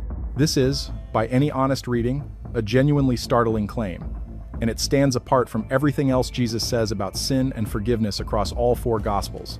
Elsewhere, the consistent theme of his teaching is expansive, almost scandalous mercy. He tells Peter to forgive not 7 times, but 70 times 7. He forgives a woman caught in adultery when the religious leaders around her are ready to stone her. He forgives, from the cross itself, according to Luke's account, the men executing him, asking God to forgive them because they do not know what they are doing. Every category of sin that comes up elsewhere in his recorded teaching, however serious, is treated as forgivable, given repentance and faith. And then, in this one specific moment, responding to this one specific accusation, He identifies a single category of transgression that stands entirely outside that pattern of expansive mercy. Unforgivable, not in this age, not in the age to come, an eternal sin. Centuries of Christian commentary have wrestled with exactly what this means and, more anxiously, with how a person could know whether they had committed it, generating a persistent strand of pastoral concern running through the history of the Church, people convinced they had accidentally blasphemed the Holy Spirit and placed themselves permanently beyond the reach of forgiveness. Most careful modern commentary tends to read the sin in its immediate context, as a specific, deliberate, and knowing attribution of the clearly good and Spirit-empowered work directly in front of the religious leaders, healing the sick, freeing the oppressed, to the power of Satan instead. A willful inversion of moral categories rather than an isolated blasphemous word spoken in a moment of weakness or anger. That contextual reading is almost certainly correct as far as it goes. But it still leaves open the deeper theological question this passage raises. Why does an unforgivable category exist at all, in a moral universe otherwise governed by the kind of expansive, repeated, 70 times 7 mercy Jesus teaches everywhere else? Where does the very idea of a permanently unforgivable transgression, a sin with genuinely no path back, come from? The Book of the Watchers gives us the oldest and most detailed precedent for exactly this category, and it is a precedent embedded in the exact narrative we have spent this entire documentary walking through. When the fallen Watchers realize the scale of what has happened, the corruption they have spread, the offspring they have produced, the judgment that is now being formally brought against them before the divine court, they do not simply accept their fate in silence. Chapter 13 of the Book of the Watchers describes Enoch himself being approached by the fallen angels, specifically Azazel and his associates, who ask him to intercede on their behalf, to write out a petition of repentance and forgiveness, and present it to God, seeking a path back from the judgment already commissioned against them. Enoch agrees to try. He writes the petition. He falls asleep and receives a vision in which he sees the actual response, and the response, delivered in chapter 14, is unambiguous and final: "Thou wilt have no peace. A severe sentence has gone forth against you to put you in bonds, and ye shall not have peace." The chapter continues, describing God's direct explanation for why no intercession is possible for these specific beings, in language that draws a sharp and permanent line between what can be forgiven and what cannot. The reasoning the text gives for this permanence is worth examining closely, because it maps directly onto the logic behind Jesus' unforgivable sin centuries later. The Watchers are not condemned without possibility of mercy simply because their offense was severe in magnitude. Human sin, throughout Scripture, murder, idolatry, betrayal, is repeatedly forgiven when accompanied by genuine repentance, from David's adultery and murder of Uriah in the Old Testament to Peter's own denial of Jesus 3 times in the Gospels, followed by full restoration. What makes the Watchers' case different, according to the text's own internal logic, is the category of being, making the transgression, and the nature of what was violated. Spiritual beings who held their position and their knowledge of the divine order directly, without the mediating uncertainty and weakness that characterizes human moral struggle, who then used that direct knowledge and standing specifically to corrupt the created order from the inside, teaching forbidden knowledge, producing illegitimate hybrid offspring, inverting the boundary between heaven and earth that they themselves were originally commissioned to help maintain as watchers, a term that in its original meaning describes angels tasked with observing and guarding creation, not corrupting it. This is precisely the logic operating underneath Jesus' statement about blasphemy against the Holy Spirit. The specific accusation that triggers his declaration is not an act of ignorance, a person genuinely unsure whether Jesus' power came from God or elsewhere. It is a deliberate, knowing inversion. Religious leaders who possess direct access to the tradition, the scripture, and the theological training to recognize the character of what they were witnessing, choosing instead to attribute a work they had every reason to recognize as good to the power of evil. The unforgivable sin, in both texts, separated by centuries, is not defined by the magnitude of the act measured on some abstract scale of wickedness. It is defined by a specific structural feature, a being with direct knowledge and standing within the sacred order, using that very knowledge and standing to deliberately invert the moral and spiritual categories that order depends on, calling what is good evil and what is corrupt legitimate, from a position that precludes the excuse of ignorance. This is where the second thread running through this entire documentary, the argument about which sins Enoch identifies as actually mattering, reaches its sharpest and most consequential point. If you have been taught, through the accumulated weight of centuries of catechism, sermon, and popular religious culture, that the sins which matter most are personal, private, internal failings measured against an abstract list: pride, lust, gluttony, envy, sloth, wrath, greed, then the entire architecture of both the Book of Enoch and Jesus' own singular statement about unforgivable sin will read as a strange outlier, disconnected from everything else you have been told to worry about. But if you read Enoch's catalog of the Watcher's sins as this documentary has walked through it, specific transmitted technologies of harm, weapons, corrupted knowledge, deliberate deception, the corruption of the created order from a position of privileged access and knowledge, then Jesus' statement about the unforgivable sin stops looking like an isolated, confusing outlier. It looks like the same underlying moral logic Enoch spent chapters establishing centuries earlier, applied now to a specific first-century confrontation. The sin that finally exhausts the possibility of forgiveness is not weakness, not ignorance, not a private failing confessed and repented of in the ordinary course of a human life. It is the deliberate, knowing corruption of what is sacred, carried out by someone with direct access to the truth of what they are corrupting, refusing, even when directly confronted with the evidence in front of them, to call it what it is. Whether or not you accept every specific parallel this documentary has drawn between the Book of the Watchers and the Gospel accounts, this final connection deserves serious consideration on its own terms, because it resolves a genuine and long-standing theological puzzle that centuries of Christian commentary have struggled to fully explain. Why does a moral system built entirely around the promise of expansive, repeated, 70 times 7 forgiveness carve out exactly one single, named exception?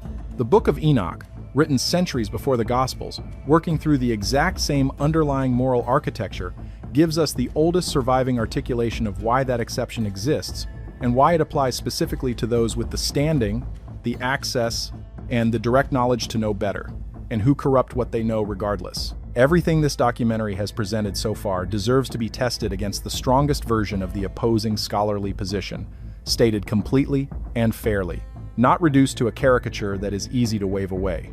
The parallels between Enoch and the Gospels are real and well documented in mainstream academic literature.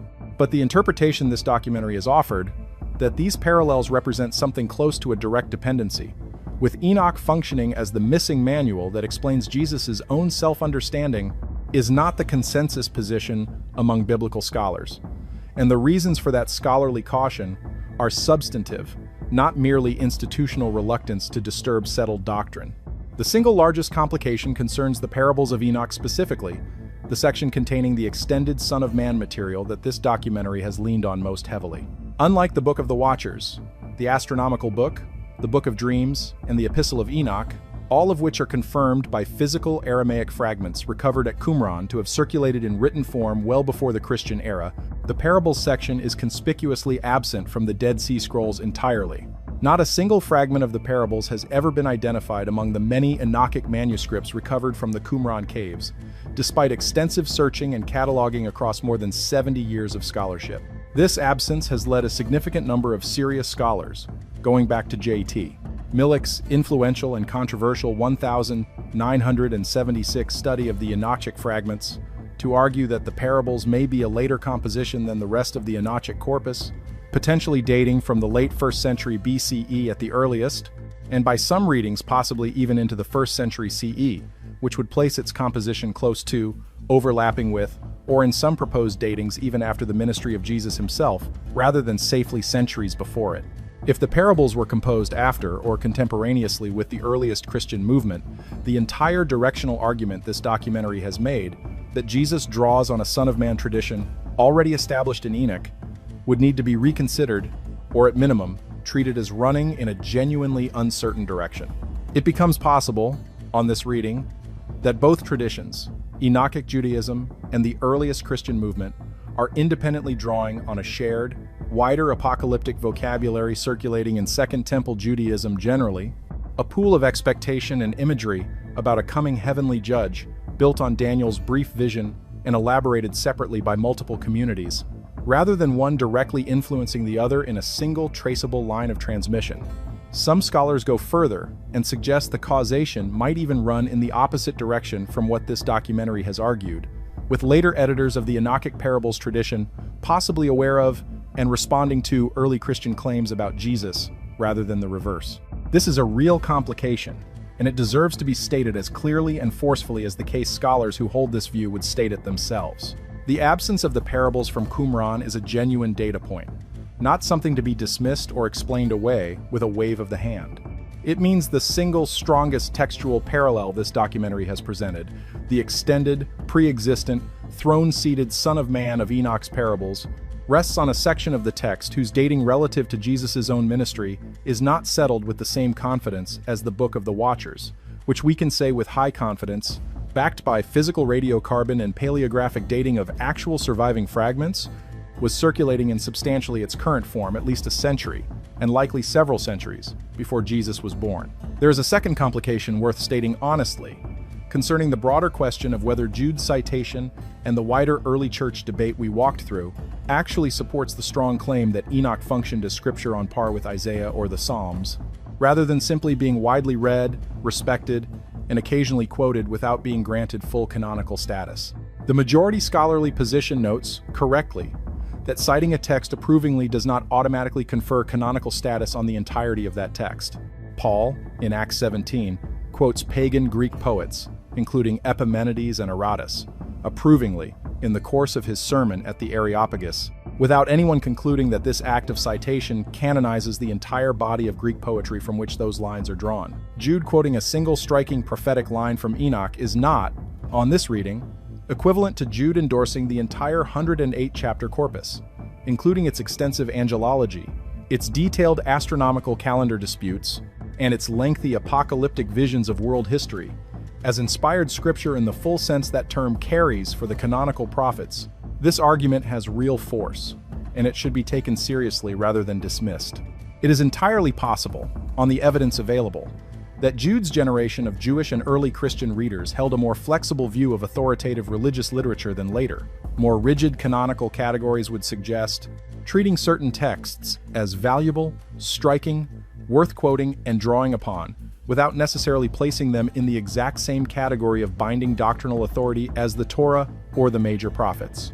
Under this reading, the eventual exclusion of Enoch from the formal canon at Laodicea and by figures like Jerome and Augustine was not a suppression of scripture the earliest church had fully and formally recognized as such, but rather a later, more careful, and in its own terms defensible narrowing of an earlier, looser body of respected religious literature into a tighter, more clearly bounded canonical list, a process of clarification rather than an act of concealment. It is also worth stating plainly, in fairness to mainstream scholarship, that the broader phenomenon of shared imagery, throne room visions, cosmic judgment scenes, angelic hierarchies, does not require direct textual dependency to explain. Second Temple Judaism was saturated with apocalyptic literature drawing on common source material, Ezekiel's throne vision chief among it, and elaborating it independently across multiple communities and multiple texts, of which Enoch is simply the most extensive and best preserved surviving example, not necessarily the sole or primary wellspring feeding every later apocalyptic vision that echoes similar imagery. The parallels this documentary has traced could, in principle, reflect a shared cultural and literary environment that both Enoch's authors and the gospel writers were independently drawing from, rather than one directly causing or explaining the other. Given all of that, stated as fully and fairly as this documentary can manage, here is why the underlying argument still matters, even accounting for every one of these legitimate scholarly cautions. First, whatever the precise dating of the parables specifically, the Book of the Watchers is not in dispute. Its Qumran fragments place its core content, the Watchers, the named archangels, the catalog of forbidden teaching, the flood as targeted judgment, the surviving evil spirits awaiting a final day, solidly before the Christian era, confirmed by physical manuscript evidence rather than inference alone. That means the demonic encounters in the Gospels, the specific fear of the abyss, the specific awareness of a scheduled judgment, the specific recognition of Jesus' identity that human characters lack, rest on textual background material whose pre-Christian date is not seriously contested by anyone. Second, even granting the most cautious reading of Jude's citation, that it reflects respect and approval rather than full canonical endorsement, the fact remains that a book later formally excluded from the Christian canon is directly quoted by name as prophecy inside a book that remains in that canon today, a genuine and documented tension in the tradition, regardless of how any individual scholar chooses to resolve it. And third, regardless of which direction the influence runs on the specific question of the parables and the Son of Man material, the wider point about how Second Temple Jewish apocalyptic literature reframes sin away from private internal vice and towards specific, named, transmissible harms with traceable consequences, stands on its own, supported by material whose antiquity is not in dispute, and offers a genuinely different lens on what the New Testament's own language about sin, judgment, and the unforgivable transgression actually meant to the audience first hearing it. The Book of Enoch did not emerge from nowhere, and understanding where its specific imagery, its specific catalog of forbidden teachings, and its specific cosmology came from requires looking beyond Judea entirely into the older river valley civilizations whose religious and scholarly traditions had been shaping the ancient Near East for 2,000 years before a single line of the Watcher's narrative was ever written down. This matters for the argument of this documentary because it shows that Enoch's authors were not inventing a strange new mythology in isolation. They were working within, responding to, and in specific identifiable ways, reacting against a much older Mesopotamian and Egyptian tradition of divine or semi-divine beings who descend, teach civilization-founding knowledge to humanity, and are remembered afterward with a complicated mixture of gratitude and suspicion. The clearest and most frequently cited parallel comes from Babylonian tradition, preserved in the surviving fragments of Berossus, a Babylonian priest of the god Marduk writing in Greek around 290 BCE, whose history of Babylon survives only in quotations and summaries preserved by later writers, but whose account of civilization's origin is strikingly relevant here. Berossus describes a being called Oannes, sometimes identified with the earlier Sumerian figure Adapa, who emerges from the sea in the earliest age of the world, possessing the body of a fish, but the head and feet of a man beneath, and who teaches the primitive human population of Mesopotamia the foundations of civilized life: writing, the arts, the various kinds of skilled knowledge, agriculture, the founding of cities, the construction of temples, the compilation of laws, and the basic principles of geometrical knowledge. Berossus describes Oannes returning to the sea each evening after his day's teaching, since he required no food, and states that after Oannes, other similar beings appeared in subsequent generations, continuing to instruct humanity in specific bodies of technical and civilizational knowledge until human civilization was considered sufficiently established, at which point these teaching visitations from the sea ceased. The structural resonance with the Watcher's narrative is immediate and specific, not a vague, generalized similarity easily found between any two ancient mythologies, if you squint hard enough. In both traditions, humanity in its earliest state lacks specific bodies of civilizational knowledge: metallurgy, writing, astronomy, the various technical arts. In both traditions, this knowledge is not developed gradually through ordinary human trial and error, but is instead directly transmitted by beings who are not fully human, occupying an ambiguous status between the divine and the earthly. And in both traditions, this transmission is treated by the surviving texts with genuine ambivalence, celebrated in Berossus's Babylonian framing as the foundation of civilization itself, condemned in Enoch's framing as a corruption of the proper created order, but sharing the same underlying narrative architecture: knowledge that properly belongs to a higher order of being, given prematurely or improperly to humanity, with consequences that ripple forward through the whole of subsequent history. This same pattern of ambivalent, semi-divine culture bearers recurs across the wider Mesopotamian tradition, in the figures scholars refer to as the Apkallu, a group of 7 legendary sages associated with the era before the flood in Sumerian and later Akkadian tradition, credited with establishing the arts of civilization, serving as advisors to the earliest kings, and possessing a hybrid nature, part divine, part something closer to a fishman or birdman depicted in the surviving iconography from Mesopotamian temple reliefs and cylinder seals recovered from sites across ancient Iraq. Later Mesopotamian tradition, particularly texts associated with the priestly exorcism literature of the first millennium BCE, describes a subsequent, lesser class of post-Diluvian sages, only partly divine, whose knowledge and conduct were considered inferior to and more dangerous than that of the original 7. A distinction between legitimate, properly ordained transmission of knowledge before the flood, and a corrupted, partial, and untrustworthy transmission surviving afterward, a distinction that maps with real precision onto the Enochic narrative's own contrast between properly sanctioned divine instruction and the illegitimate teaching brought by Azazel and his associates. The Egyptian material runs along a related but distinct track, less focused on culture-bearing sages descending from the sea and more focused on the specific claim of forbidden or restricted divine knowledge, guarded jealously by the gods and dangerous when it passes into unauthorized hands.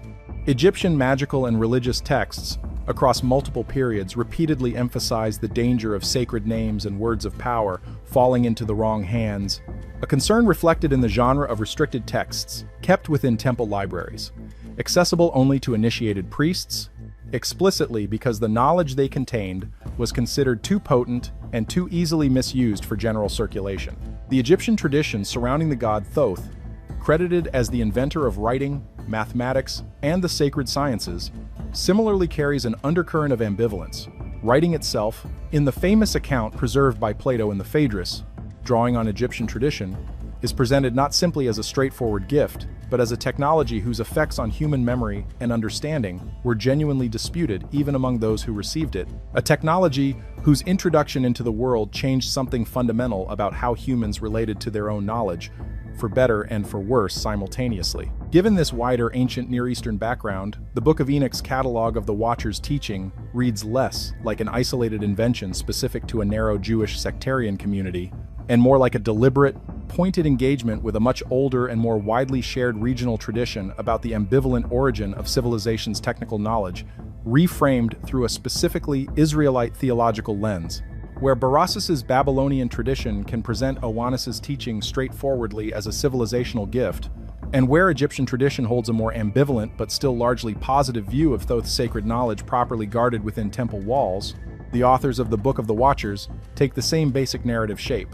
Semi-divine beings teaching humanity specific technical knowledge in the earliest age of the world, and recast it entirely as rebellion and corruption, insisting that whatever the neighboring civilizations of Babylon and Egypt celebrated as the foundation of their achievements, the true account of that transmission was a violation of divine order, requiring judgment, flood, and eventual final resolution. This reframing matters for understanding what Second Temple Jewish communities, including the community that produced the Dead Sea Scrolls, and, by direct extension, the broader Jewish and early Christian world Jesus of Nazareth was born into, actually believed they were up against when they looked at the wider civilizational world surrounding tiny Judea. The towering achievements of Babylonian astronomy, Egyptian monumental architecture and sacred science, the entire apparatus of ancient Near Eastern imperial power and learning.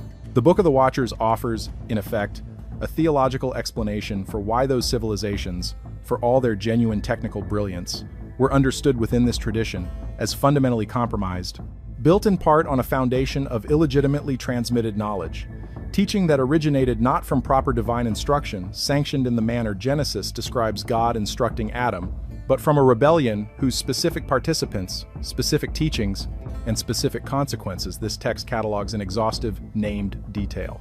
Babylon's astrology, in this framework, is not neutral scientific observation. It is specifically the corrupted legacy of Barakijal's illegitimate teaching. Egyptian metallurgy and craft, alongside its genuine achievements, carries within Enoch's framework the shadow of Azazel's illegitimate transmission of the same underlying technical knowledge. There is a specific Babylonian architectural tradition worth adding to this picture directly, because it connects the Watcher's rebellion to a story most readers already know from Genesis itself, without necessarily recognizing the connection.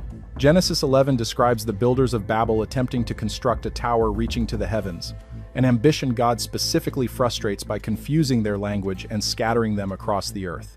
Read in isolation, this episode can seem disconnected from the Watcher's narrative entirely, a separate story about linguistic pride rather than angelic corruption. But the underlying architectural reality behind the Babel narrative, the Mesopotamian ziggurat, a stepped temple tower whose ruins survive at multiple sites across ancient Iraq, was understood within Babylonian religious tradition itself as a structure specifically designed to bridge the distance between the human and divine realms, a physical, engineered attempt to close the gap between earth and heaven using architectural rather than spiritual means.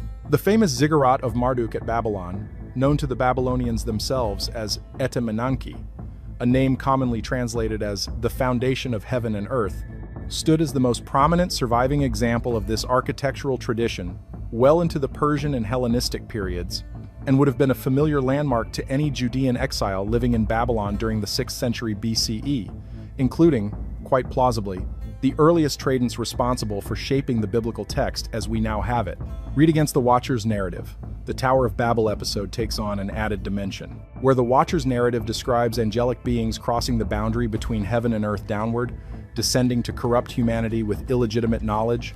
The Babel narrative describes humanity attempting the same boundary crossing in the opposite direction, building upward with engineered technology, in an attempt to reach the divine realm on human terms, rather than through the properly sanctioned channels of revelation. This documentary has traced throughout the Enochic corpus. Both narratives share the same underlying theological anxiety.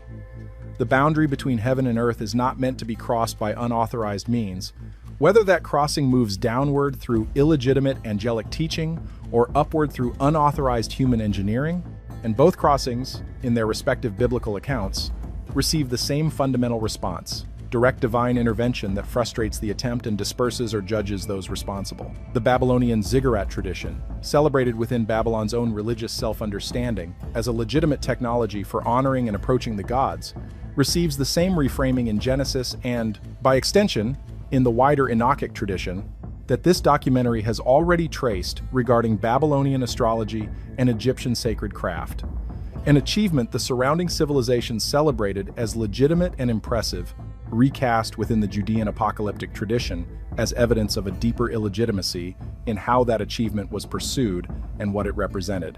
The catalog of sins that actually matter, the argument this documentary has been building throughout, is not simply an abstract moral list. It is, within its own internal logic, a direct theological accounting of where the surrounding world's most celebrated achievements actually came from, and why, in this text's own telling, they required eventual judgment rather than simple admiration.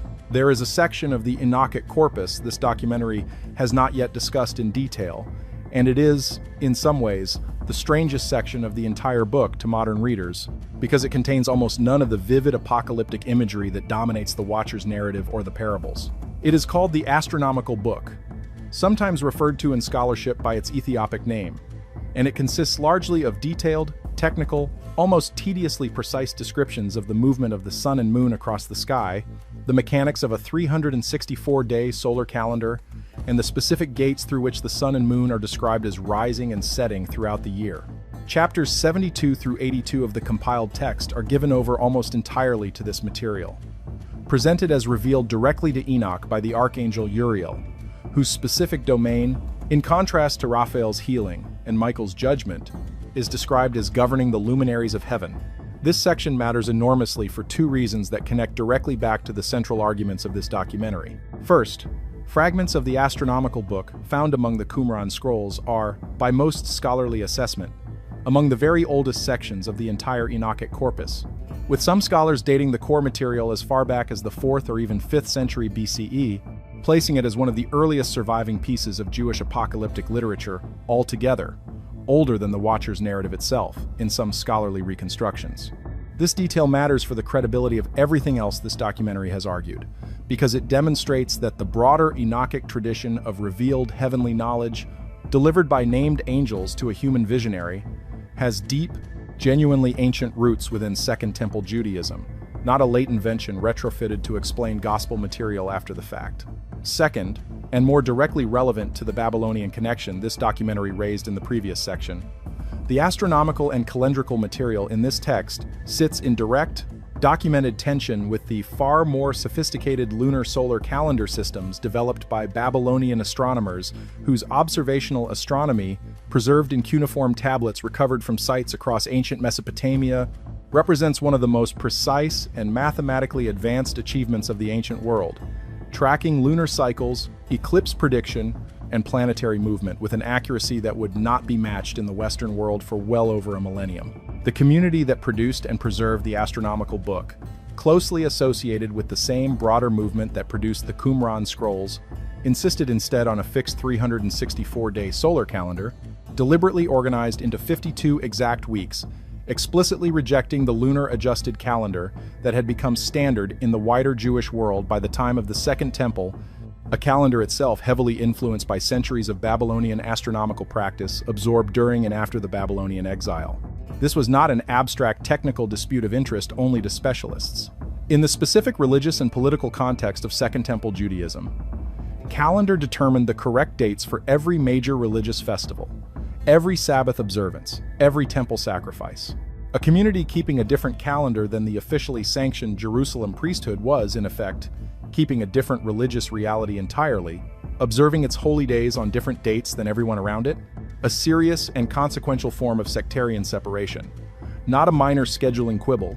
The Qumran community's insistence on the fixed, non-lunar, non-Babylonian influenced solar calendar described in Enoch's astronomical book was a direct theological and political statement, a rejection of what this community regarded as a corrupted, foreign-influenced calendrical system that had crept into mainstream Jewish practice in favor of a purer, angelically revealed alternative that this specific separatist community believed represented the true and uncorrupted order of the heavens, as it had existed before Babylonian astronomical influence reshaped the wider Jewish calendar during and after the exile.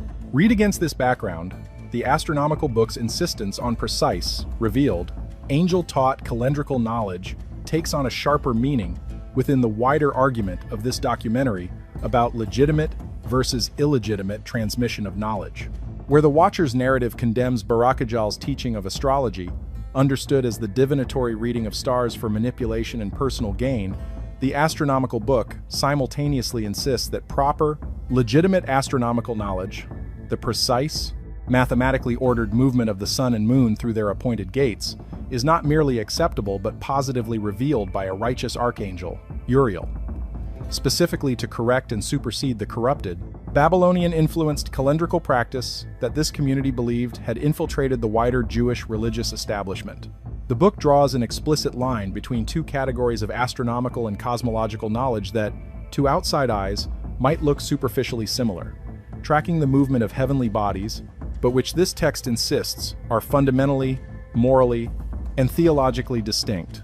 One properly revealed, ordered, and life-giving, tracking creation as God intended it to be tracked. The other corrupted, divinatory, oriented toward manipulation and control rather than proper religious observance. This distinction between legitimate and illegitimate transmission of essentially similar bodies of technical knowledge runs as a consistent thread through the entire Enochic corpus, and it is worth pulling into sharp focus here because it clarifies something this documentary has been building toward throughout its treatment of the Watcher's catalog of sin. The issue, across every section of this text, is never simply that certain categories of knowledge, astronomy, metallurgy, medicine, writing, are inherently forbidden or evil in themselves. Enoch's own astronomical book spends 10 chapters celebrating precise astronomical knowledge as a divine gift, properly revealed through the correct channel, by the correct angel, for the correct purpose. The issue, consistently, is the question of legitimate transmission. Who is teaching this knowledge, under what authority, through what channel, and toward what end? Azazel's metallurgy, taught to produce weapons and vain adornment for the purpose of seduction and violence, stands condemned. Uriel's astronomy, taught to establish the proper religious calendar and mark the appointed times of worship, as God intended them to be marked, stands celebrated. The same underlying category of knowledge, control over metal, control over the movement of heavenly bodies, receives an entirely different moral valence depending on the legitimacy of its source and the purpose toward which it is directed. This framework offers a genuinely useful lens for understanding the second half of this documentary's central argument regarding which sins actually matter within this specific ancient theological system. It is not knowledge itself that constitutes sin. It is knowledge severed from legitimate transmission and turned toward illegitimate purpose. Weapons turned toward unrestrained violence rather than lawful defense. Cosmetics and adornment turned toward manipulation and seduction rather than honest self-presentation. Astrology turned toward divination and control rather than honest observation of a divinely ordered cosmos. Writing turned toward deception and forged deceit rather than honest record and true testimony. Every item in the Watcher's catalog of forbidden teaching has, somewhere else in the ancient world's own literature, a legitimate counterpart, celebrated rather than condemned, and the Book of Enoch's genuinely distinctive theological contribution is not a blanket condemnation of civilization's technical achievements, but a sharply drawn, sustained argument about the moral significance of how knowledge is transmitted, by whom, under what authority, and toward what end. A distinction this text insists matters more, in the final accounting of divine judgment, than the technical sophistication of the knowledge itself. To understand why a community would go to the trouble of hiding 11 separate copies of this specific text in caves above the Dead Sea, wrapped and stored with enough care that they survived 2,000 years of desert heat and periodic flooding, it helps to understand who that community actually was and what they believed was at stake in the wider religious and political world surrounding them. The scholarly consensus, though not without its own internal debates, identifies the community responsible for depositing the Dead Sea Scrolls with a sectarian Jewish movement often associated with the Essenes, a group described by the first-century Jewish historian Josephus and by the Roman writer Pliny the Elder, living in a disciplined, ritually purity-focused settlement at Qumran near the northwestern shore of the Dead Sea, holding property in common, practicing strict codes of ritual purification, and maintaining a self-understanding as the true, faithful remnant of Israel, set apart from what they regarded as a corrupted mainstream Jewish religious establishment centered on the Jerusalem temple and its priesthood. This community's own foundational literature, documents like the Community Rule and the Damascus Document, also recovered at Qumran, describes its members in language of profound alienation from the wider religious and political establishment of their time, believing that the temple priesthood in Jerusalem had become corrupted, that the calendar kept by that priesthood was wrong, deliberately so in some of their polemical writing, and that the community itself represented a righteous remnant preserving true worship and true knowledge against a surrounding world, both Jewish and Gentile, that had fallen into corruption. Understanding this self-image helps explain why the Book of Enoch, with its detailed catalog of illegitimate knowledge corrupting the world from the top down, transmitted by beings who held positions of privileged access and abused them, and its insistence on a properly revealed alternative calendar standing against the corrupted mainstream practice, would resonate so powerfully with this specific community's own worldview. Enoch's Watcher's narrative is, in a real sense, a mirror of the Qumran community's own understanding of their historical moment. A world gone wrong through the corrupting influence of illegitimate authority, awaiting a final, decisive intervention that will set the created order right again, with a small, faithful remnant preserved through it all. This context matters directly for the question of Jesus of Nazareth's own relationship to this material, because while there is no direct historical evidence that Jesus himself was a member of the Qumran community or held formal sectarian affiliation with the Essenes, the wider religious environment of first-century Judea was saturated with exactly this kind of apocalyptic expectation, sectarian tension over calendar and temple legitimacy, and belief in a coming decisive judgment that would finally resolve a world understood as having gone badly wrong. John the Baptist, described in all four Gospels as preparing the way for Jesus, preaching in the wilderness near the Jordan River, calling for repentance ahead of a coming judgment, operates in a mode of religious life, austere, wilderness-based, ritually focused, apocalyptically urgent, that scholars have long noted bears a striking family resemblance to the Qumran community's own self-description, even without requiring direct institutional membership to explain the resemblance. The wider point this documentary wants to draw out is not that Jesus was secretly an Essene, a claim well beyond what the evidence can support, but that he was born into, taught within, and drew his own vocabulary of judgment, the Son of Man, the coming kingdom, the unforgivable sin, from a first-century Judean religious environment in which this specific body of Enochic literature, preserved, copied, and treasured by at least one identifiable and historically documented sectarian community, was actively circulating, as part of the wider intellectual and religious air, being breathed by everyone living in that time and place.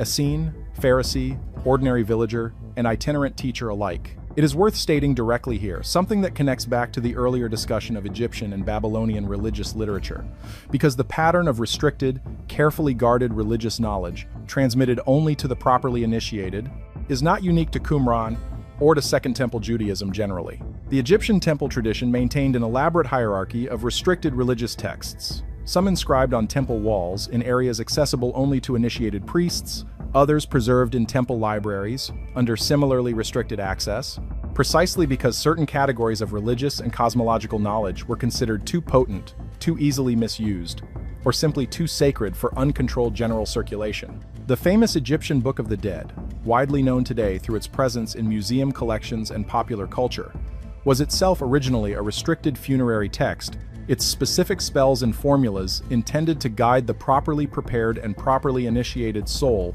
through the dangers of the afterlife journey, not general public religious instruction.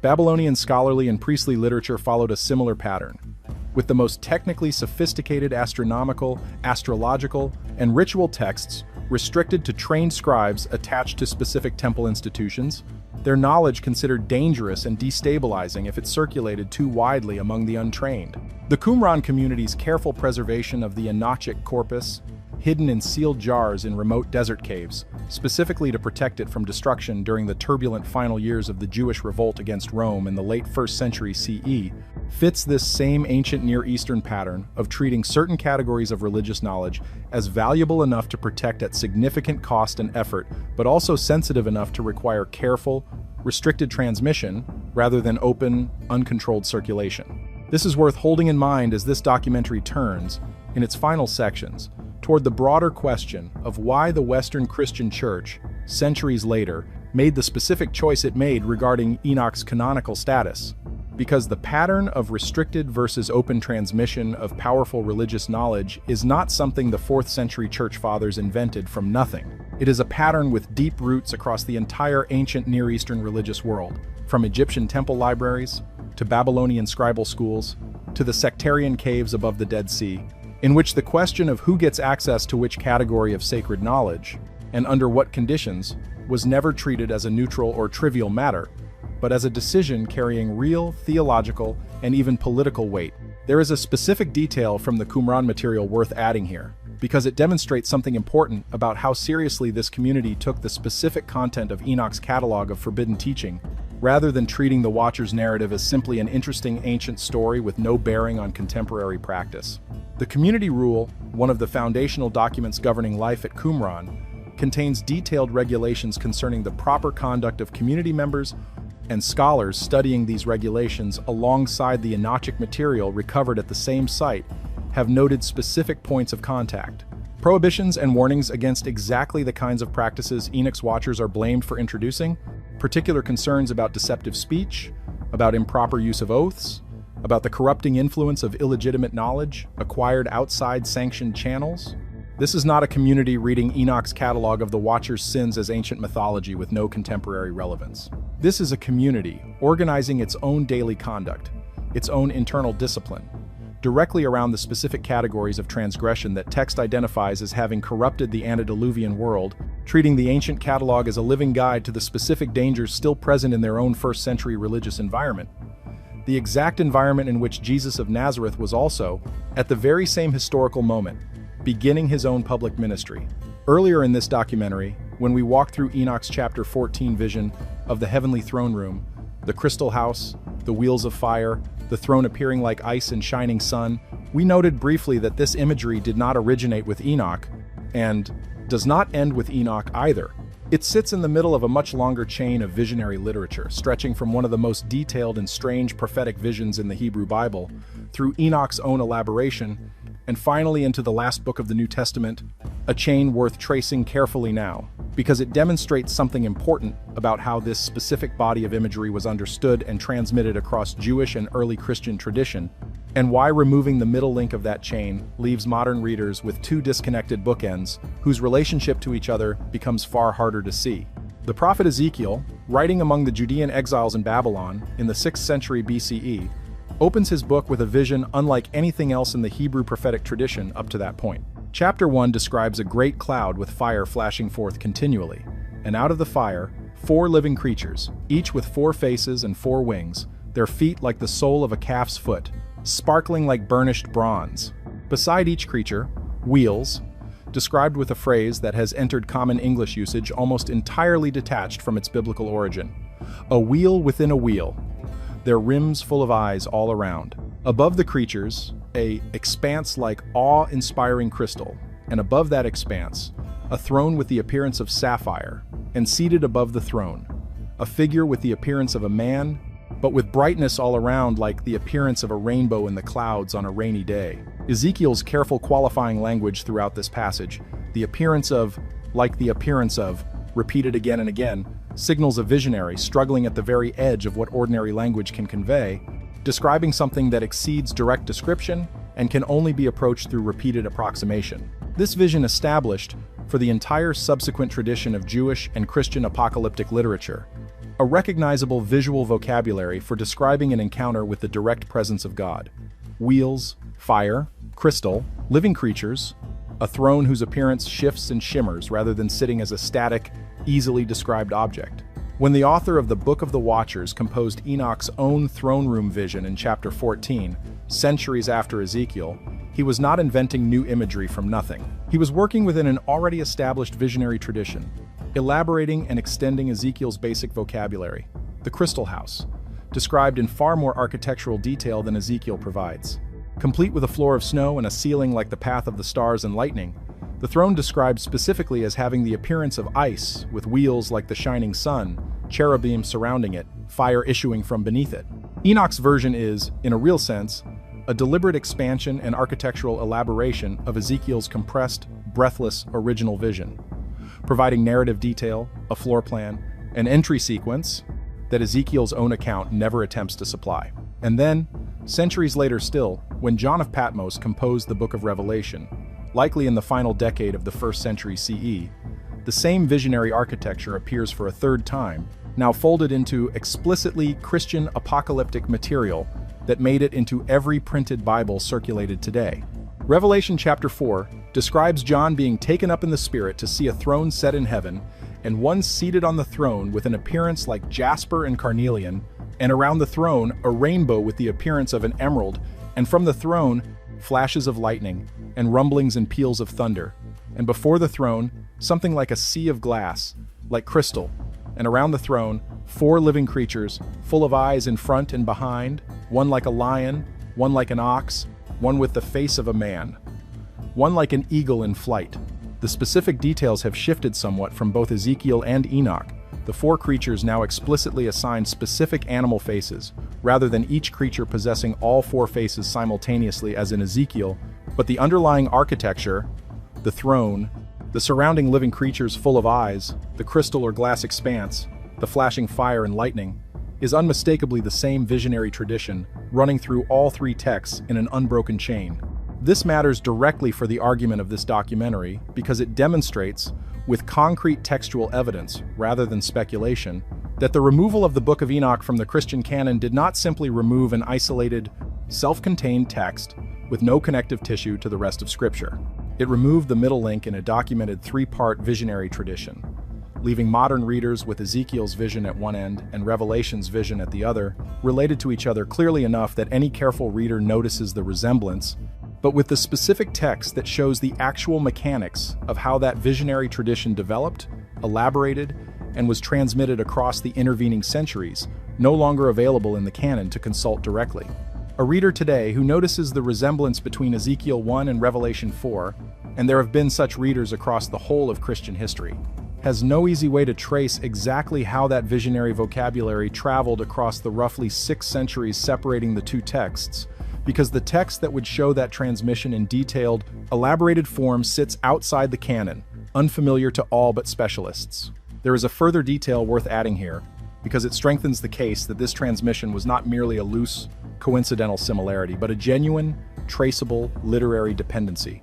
The Greek text of Revelation, and the Greek fragments of Enoch that survive independently of the Ethiopic tradition, share specific vocabulary choices in describing this throne room imagery that go beyond what a writer working purely from Ezekiel's original Hebrew, later rendered into Greek through the Septuagint translation, would be likely to produce independently. Scholars working on the relationship between these texts have identified specific shared terminology, particular Greek words used to describe the crystal or glass-like expanse, the specific arrangement of eyes covering the living creatures that suggest John of Patmos, or the wider apocalyptic tradition he was drawing on, had direct familiarity with the Enochic elaboration of this vision, not merely independent access to Ezekiel's original prophecy. This remains a matter of ongoing scholarly discussion rather than settled consensus, and it deserves the same fair, even-handed treatment this documentary gave earlier to the disputed dating of the parables, but it adds one more thread to the wider pattern this documentary has traced throughout.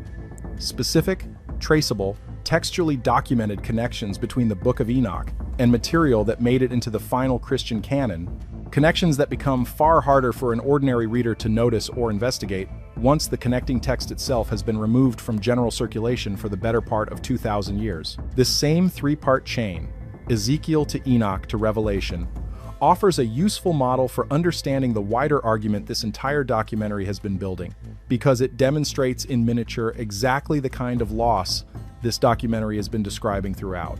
Not the invention of a secret gospel, not hidden words of Jesus suppressed by a conspiracy, but the quiet removal of a connecting document that shows the actual, traceable development of ideas, images, and vocabulary across the centuries separating the Old Testament from the New. Ezekiel's vision remains in every Bible, Revelation's vision remains in every Bible. The text that shows how one became the other, elaborated, expanded, carried forward by named scribes and preserved communities across the intervening centuries, sits instead in a category most Christians today have never been taught even exists. Its 11 Qumran copies and its complete Ethiopian manuscript tradition notwithstanding. There is a final section of the Enochic corpus this documentary has not yet examined in detail, and it belongs at the very center of any honest treatment of what this text identifies as sin that actually matters, because it moves the discussion away from cosmic rebellion and forbidden angelic teaching entirely into a register that is far more immediately recognizable and in some ways far more uncomfortable for anyone reading it today. The Epistle of Enoch, chapters 92 through 105 of the compiled corpus, shifts the entire tone of the book. Where the Watcher's narrative deals with fallen angels, giants, and cosmic corruption, and the parables deal with a pre-existent heavenly judge seated on a throne of glory, the epistle deals with something far more mundane and far more pointed: the specific behavior of wealthy and powerful human beings toward the poor, and a series of pronounced woes directed at them with a bluntness that rivals anything in the Hebrew prophetic tradition. Chapter 94 opens with language that could sit comfortably alongside the sharpest passages of Amos or Isaiah. Woe to you, who build your houses through the grievous toil of others, and all your building materials are the bricks and stones of sin. I tell you, you shall have no peace. The text continues into a sustained series of woes across the following chapters, each one naming a specific category of exploitation with the same specificity this documentary has already traced through the Watcher's catalog of forbidden teaching. Woe to you who acquire silver and gold in unrighteousness and say, we have become rich with riches and have possessions, and have acquired everything we have desired. And now let us do what we purposed. For we have gathered silver, and many are the husbandmen in our houses, and our granaries are full as with water. The wealthy in this passage are depicted specifically hoarding agricultural produce, controlling the labor of tenant farmers, and treating accumulated wealth as license for further acquisition without limit. Chapter 96 sharpens the accusation further, naming specific mechanisms of exploitation rather than resting on generalized condemnation of wealth as such. Woe to you who devise iniquity and deceit, and to those who make bitter their neighbors until the day of their destruction. Woe to you who build your houses through the grievous toil of others, and each one's building material is bricks and stones of sin. I say to you, you shall have no peace.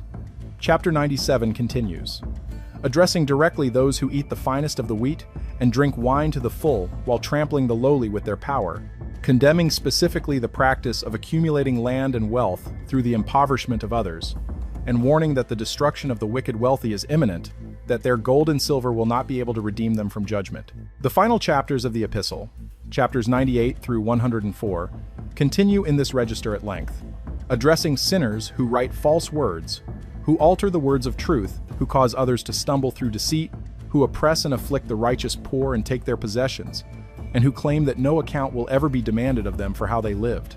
This material deserves to sit at the very center of any discussion about which sins Enoch's own tradition treats as most consequential, because it demonstrates that the reframing this documentary has traced throughout, sin understood as specific, transmissible, traceable harm rather than abstract internal vice, is not confined to the cosmic register of fallen angels and forbidden technical knowledge.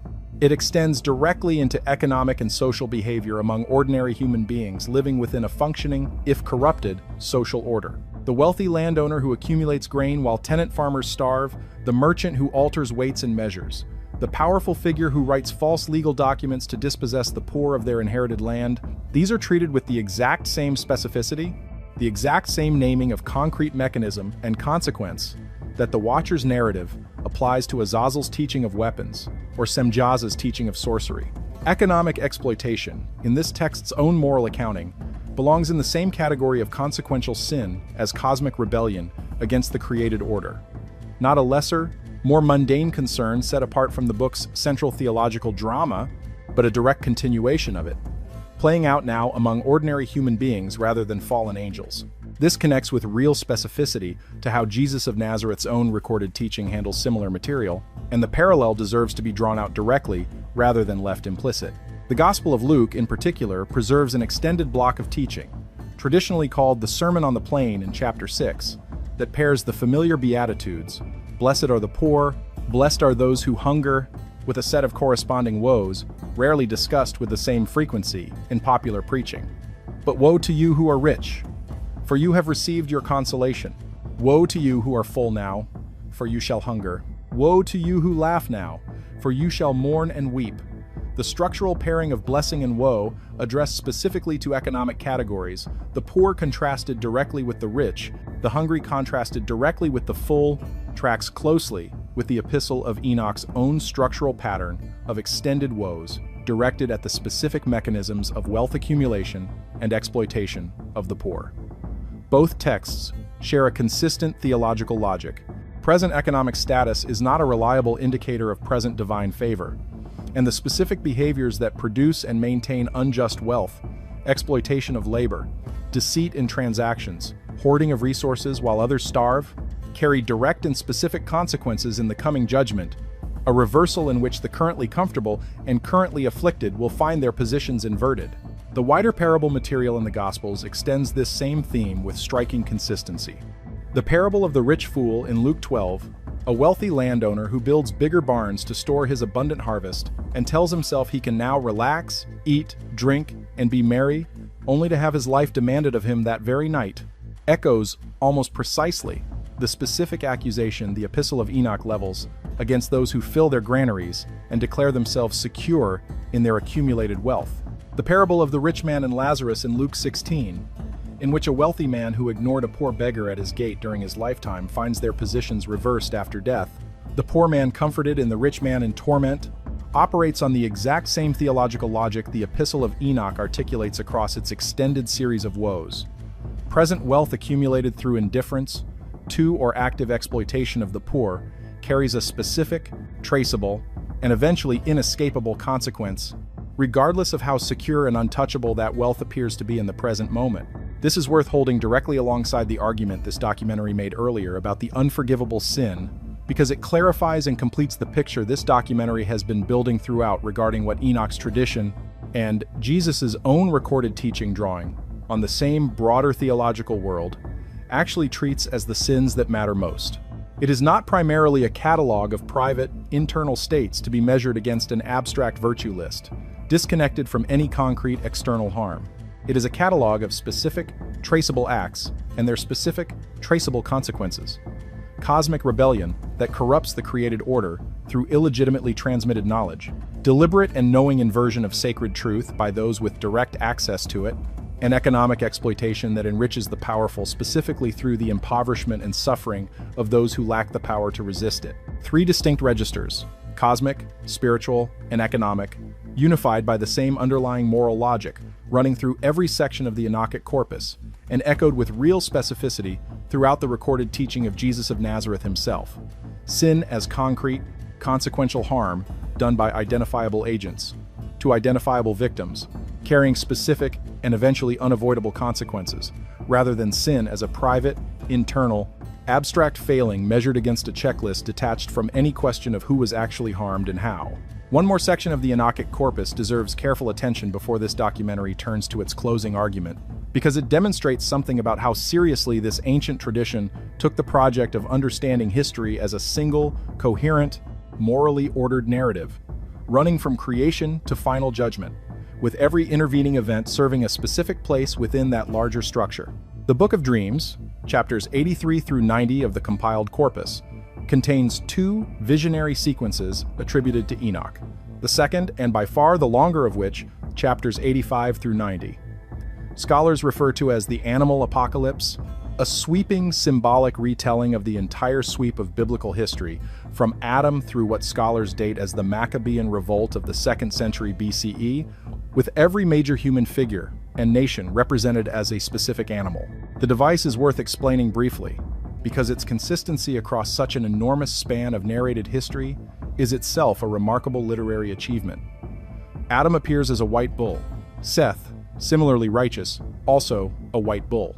As the human line continues and begins to include both righteous and unrighteous figures, the text introduces black bulls to represent corrupted or sinful lines, alongside the white bulls representing the righteous line preserved through Seth. The fallen watchers themselves are depicted in this vision as stars falling from heaven, becoming bulls that mate with the cows, producing offspring described as elephants, camels, and asses. A vivid symbolic recasting of the same Watchers and Giants narrative this documentary has already walked through in detailed prose form in the Book of the Watchers, now compressed into a rapid, symbolic visionary sequence.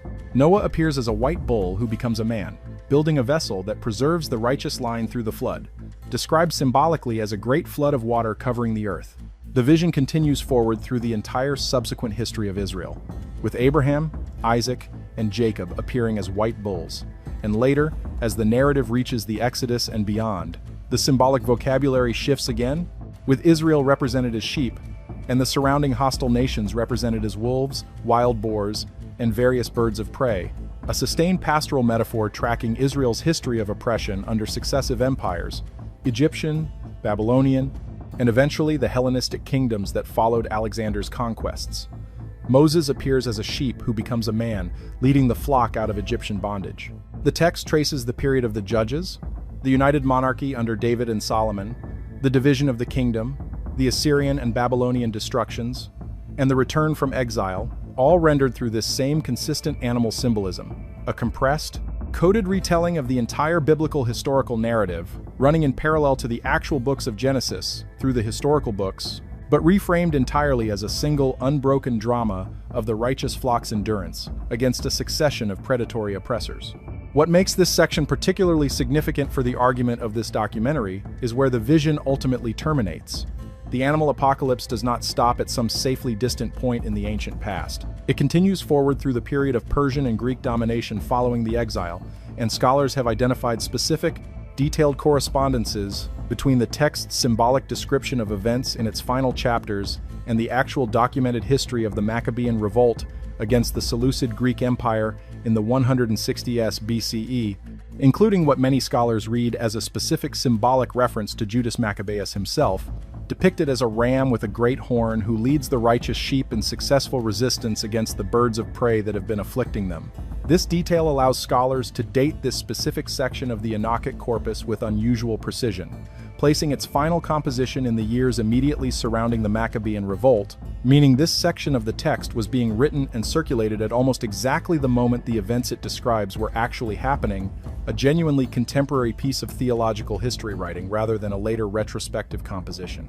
The vision then continues past this point of contemporary reference into genuinely future material, describing a final judgment scene in which a great white bull is born, described in terms that many scholars read as messianic, all the surviving animals transformed into white bulls in a final restoration of the created order to its original, uncorrupted state.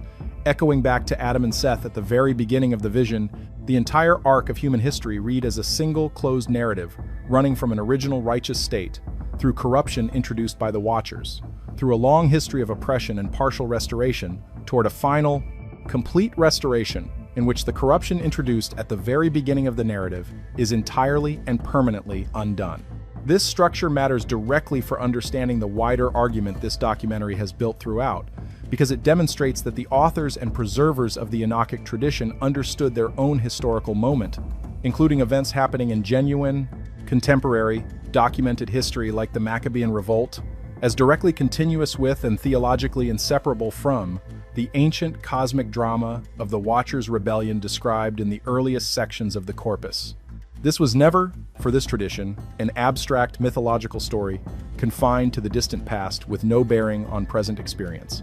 It was understood as the opening chapter of a single continuous narrative that these very readers, living through Greek imperial oppression and the violent struggle for religious and political independence that followed, understood themselves to be living inside, awaiting its promised final resolution. When Jesus of Nazareth, born roughly a century and a half after the events the animal apocalypse's final chapters describe, into a Judea now under Roman rather than Greek occupation, begins his own ministry, announcing that the kingdom of God is at hand, and describing his own coming judgment using the Son of Man language this documentary has traced through Enoch's parables. He is speaking into a religious and historical context already primed through generations of exactly this kind of continuously updated apocalyptic literature to understand any claim of imminent divine intervention as the next chapter in an already well-established narrative arc, running continuously from Adam and the Watchers, through the flood, through the long history of imperial oppression and partial deliverance, toward a final and complete restoration still awaited.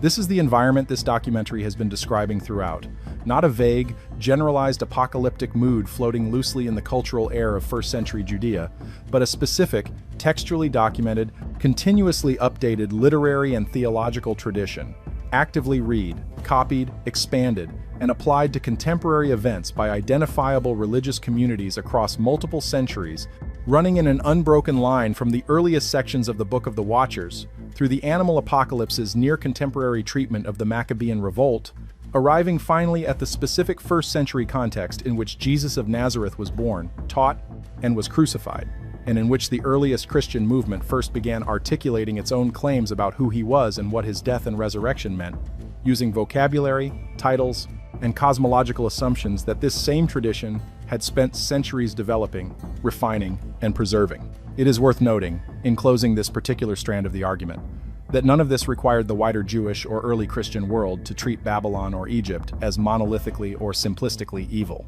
The same textual tradition that condemns the illegitimate transmission behind the ziggurat, the ossified astrology, and the misused sacred craft also preserves genuine respect for the observational precision of Babylonian astronomy and the undeniable engineering sophistication of Egyptian monumental architecture, filtered through Enoch's own insistence, discussed earlier regarding Uriel's astronomical revelation that the same category of knowledge could be received legitimately through proper channels for proper purposes. The argument was never that the neighboring civilizations achieved nothing of value. It was that their achievements, examined carefully against this specific theological framework, carried a mixed and contested origin story, one worth interrogating rather than simply admiring, and that interrogation is precisely what the Enochic tradition, in its own patient, cataloging, name-by-name way, set out to provide. It is worth stepping back at this point in the documentary and laying out clearly and without embellishment exactly what the physical manuscript record actually establishes, because the strength of everything this documentary has argued rests entirely on being precise about the evidence rather than overstating it. This is a case where the plain facts, stated carefully, are already remarkable enough, without any need for exaggeration, and precision here protects the argument rather than weakening it. The manuscript trail begins, chronologically, not with the Ethiopian tradition or the 18th century European rediscovery, but with the Qumran fragments themselves, and it is worth being specific about what was actually found there, rather than treating the Dead Sea Scrolls contain Enoch as a single undifferentiated fact.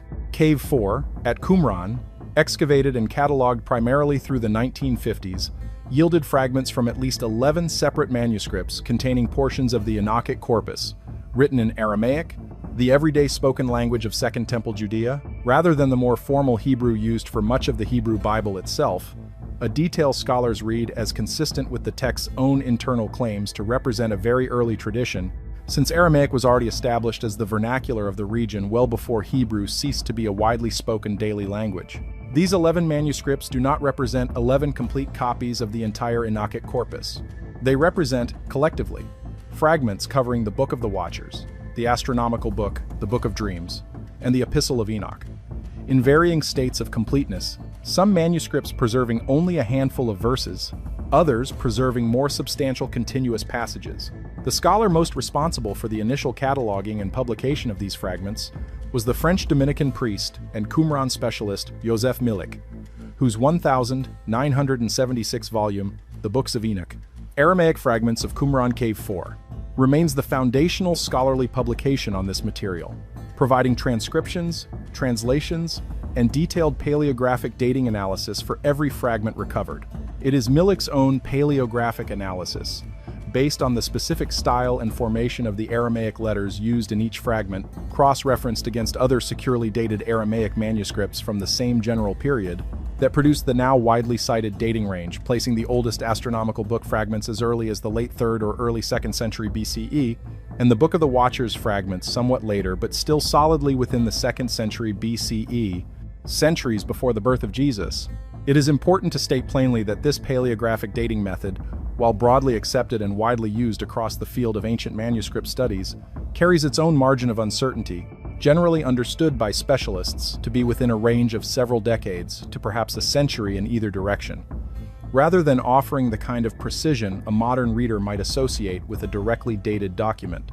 This is not a weakness specific to Enoch's manuscripts. It is an inherent feature of paleographic dating applied to any ancient manuscript lacking an explicit internal date, and it applies equally to every other undated fragment recovered at Qumran, including fragments of canonical biblical books whose antiquity no one seriously disputes. The consistent scholarly conclusion, across multiple independent researchers who have examined these fragments since Millich's initial publication, remains that the core Enochic material, setting aside the specific and separately debated question of the parables discussed earlier in this documentary, was circulating in substantially its current form no later than the 2nd century BCE, a conclusion that has held up under decades of subsequent scholarly scrutiny rather than being overturned by more recent research. Alongside the Aramaic fragments, a smaller but still significant body of Greek manuscript evidence exists. Independent of both the Aramaic Qumran fragments and the complete Ethiopic tradition, providing a third line of textual witness, useful for cross-checking the reliability of the text's transmission across different linguistic traditions. The most significant of these Greek witnesses is a manuscript recovered from Akhmim in Egypt in the 1880s, containing a substantial portion of the Book of the Watchers, in Greek translation, dated by scholars to roughly the 5th or 6th century CE, itself representing a copy of an earlier Greek translation that circulated among Greek-speaking Jewish and Christian communities in Egypt and the wider Eastern Mediterranean world during the early centuries of the Christian era. The existence of this independent Greek translation tradition demonstrates that the Book of Enoch was not a text confined to a single, narrow sectarian community preserving an isolated manuscript in Aramaic, nor solely to the later Ethiopian church, but was actively translated, copied, and read across multiple linguistic communities, spanning the Eastern Mediterranean world for several centuries following the life of Jesus, before its eventual formal exclusion from the Western canon took full effect and circulation gradually dried up outside Ethiopia. Comparing these three independent textual witnesses, the Aramaic Qumran fragments, the Greek Akhmim and related manuscripts, and the complete Ethiopic tradition descended from the manuscripts James Bruce carried back to Europe in 1773, allows scholars to assess how faithfully the text was preserved across an enormous span of time and across multiple translation processes. The consistent finding across more than 2 centuries of critical scholarship on this question, from Richard Lawrence's pioneering 1,821 translation through R.H.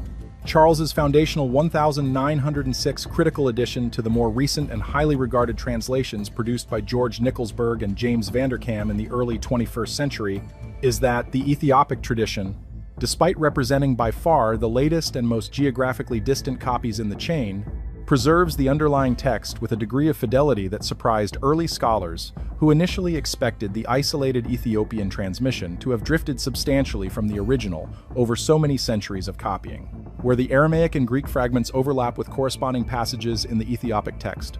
The correspondence is close enough that scholars can use the Ethiopic tradition with real confidence to fill in the substantial portions of the text for which no earlier Aramaic or Greek witness happens to survive. This is the concrete, physically documented, evidentiary basis underlying everything this documentary has argued, not speculation about a hidden gospel or secret teaching. A specific, publicly cataloged, extensively studied body of ancient manuscripts, held today in named institutions, the Israel Museum's Shrine of the Book in Jerusalem, the Bodleian Library at Oxford, university and national library collections across Europe, and monasteries across the Ethiopian highlands, whose contents have been transcribed, translated, cross-referenced, and published in peer-reviewed academic scholarship for over 2 centuries. The argument this documentary has built, that Jesus of Nazareth's own recorded teaching and the New Testament's own explicit citation practice in the letter of Jude draw directly on a specific, datable, well-attested body of Jewish apocalyptic literature that was formally excluded from the Western canon centuries later, does not rest on fringe or speculative sourcing. It rests on the same category of manuscript evidence, subjected to the same scholarly methods of paleographic dating, textual criticism, and comparative analysis that underlies the study of every other ancient biblical and extra-biblical text, canonical or otherwise. One more detail about the chain of custody deserves attention before this documentary closes, because it addresses a question a careful listener should already be asking. How, mechanically, did a text excluded from the Western canon in the 4th century survive complete for 1700 years in a single location, without the kind of gradual manuscript decay, loss, and corruption that has claimed so much other ancient literature over the same span of time? The answer lies in the specific institutional structure of Ethiopian Christian monasticism, which developed from the 4th century conversion of the Aksumite kingdom onward, an unusually stable and continuous tradition of manuscript copying centered on monastery scriptoria, particularly at sites associated with the ancient capital of Aksum, and later at the rock-hewn churches of Lalibela and the monastic communities of Lake Tana. Ethiopian monastic scribes maintained a copying discipline that treated the reproduction of sacred texts as itself a form of devotional practice, with individual manuscripts, written on prepared parchment, often goat or sheepskin, in the distinctive Ge'ez script descended from ancient South Arabian writing systems, copied and recopied across generations, specifically to replace manuscripts damaged by age, insects, or the humidity common in certain regions of the Ethiopian highlands. This practice meant that while any single physical manuscript of Enoch might last only a few centuries before requiring replacement, the textual content itself was continuously refreshed onto new physical media by scribes trained specifically to reproduce the received text with maximal fidelity, understanding their task as transmission rather than composition or revision. The manuscripts James Bruce carried back to Europe in 1773 were not, therefore, uniquely ancient objects that had somehow survived physically intact since the 4th century. They were relatively recent copies, likely produced within a few centuries of Bruce's own visit, standing at the end of an unbroken chain of copying stretching back, by the consistent testimony of the Ethiopian Church's own tradition, and by the confirming evidence of the much older Aramaic and Greek fragments recovered independently at Qumran and Akhmim to a period well before the text's exclusion from Western Christianity had even occurred. The scholars who did the work of comparing these different manuscript traditions against one another, establishing critical editions, and producing the translations most widely used by researchers today, deserve to be named directly, because their work is the reason any of the specific textual claims in this documentary can be checked and verified rather than taken on faith. George Nicholsburg, professor of religion at the University of Iowa, produced the authoritative critical commentary on the Book of the Watchers and related material published by Fortress Press, drawing together the Ethiopic, Aramaic, and Greek witnesses into a single, carefully annotated scholarly edition. James Vanderkam, professor of Hebrew Scriptures at the University of Notre Dame and one of the general editors of the official Dead Sea Scrolls publication project, has published extensively on both the Enochic corpus specifically and the wider Qumran material, and his work cross-referencing the Aramaic Enoch fragments against the complete Ethiopic tradition remains a standard reference point for scholars working in this field. Michael Knibb, whose 2-volume Oxford edition of the Ethiopic text and English translation, published in 1978, remains one of the standard scholarly translations still consulted today. These are not fringe researchers operating outside mainstream academic institutions. They are professors holding chairs at recognized universities, publishing through established academic presses, whose work has been peer-reviewed and cross-checked by other specialists in the field for decades. The same standard of scholarly verification applied to research on any other body of ancient religious literature, canonical or otherwise.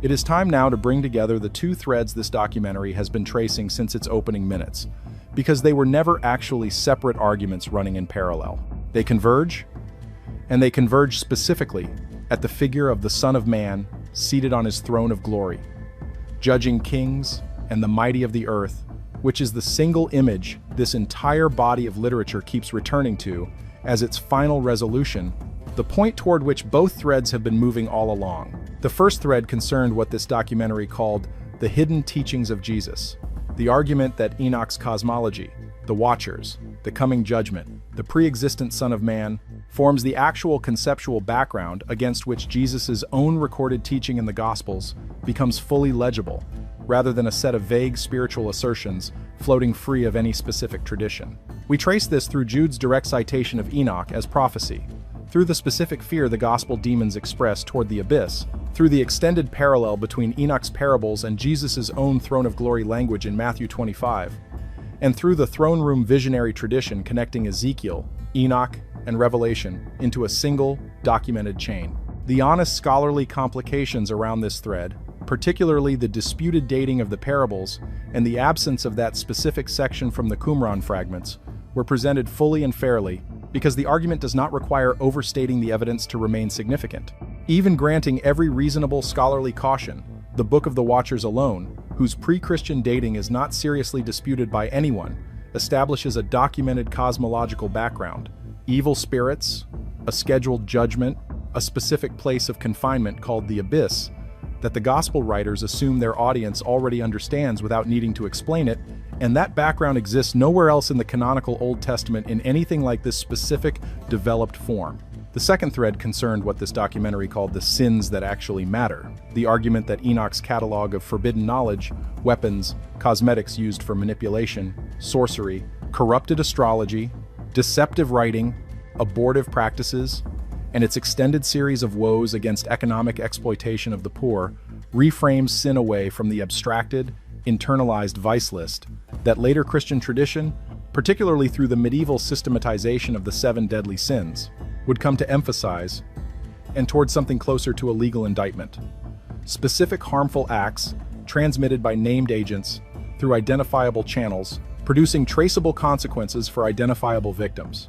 We trace this through the Watcher's catalog in Chapter 8, through the Earth's own formal accusation in Chapter 7, through the Epistle of Enoch's woes against the wealthy in chapters 94 through 104, and through the direct parallel this creates with Jesus' own woes in Luke 6 and his parables concerning wealth, exploitation, and reversal in Luke 12 and Luke 16. Here is where the two threads meet.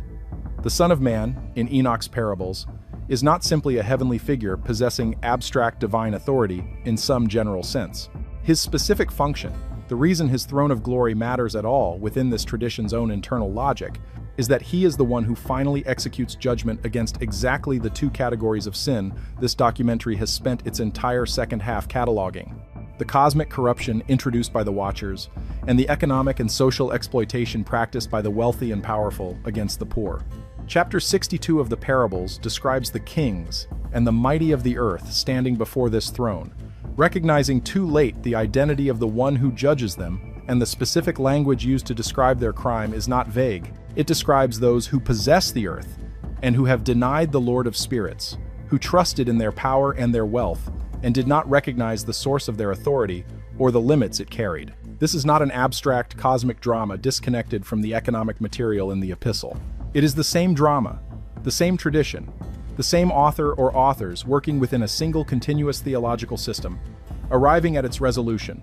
The Son of Man judges the fallen Watchers, who corrupted creation from above, and he judges the wealthy and powerful who corrupted human society from within, in the same court, before the same throne, according to the same underlying standard of what constitutes unforgivable, consequential harm.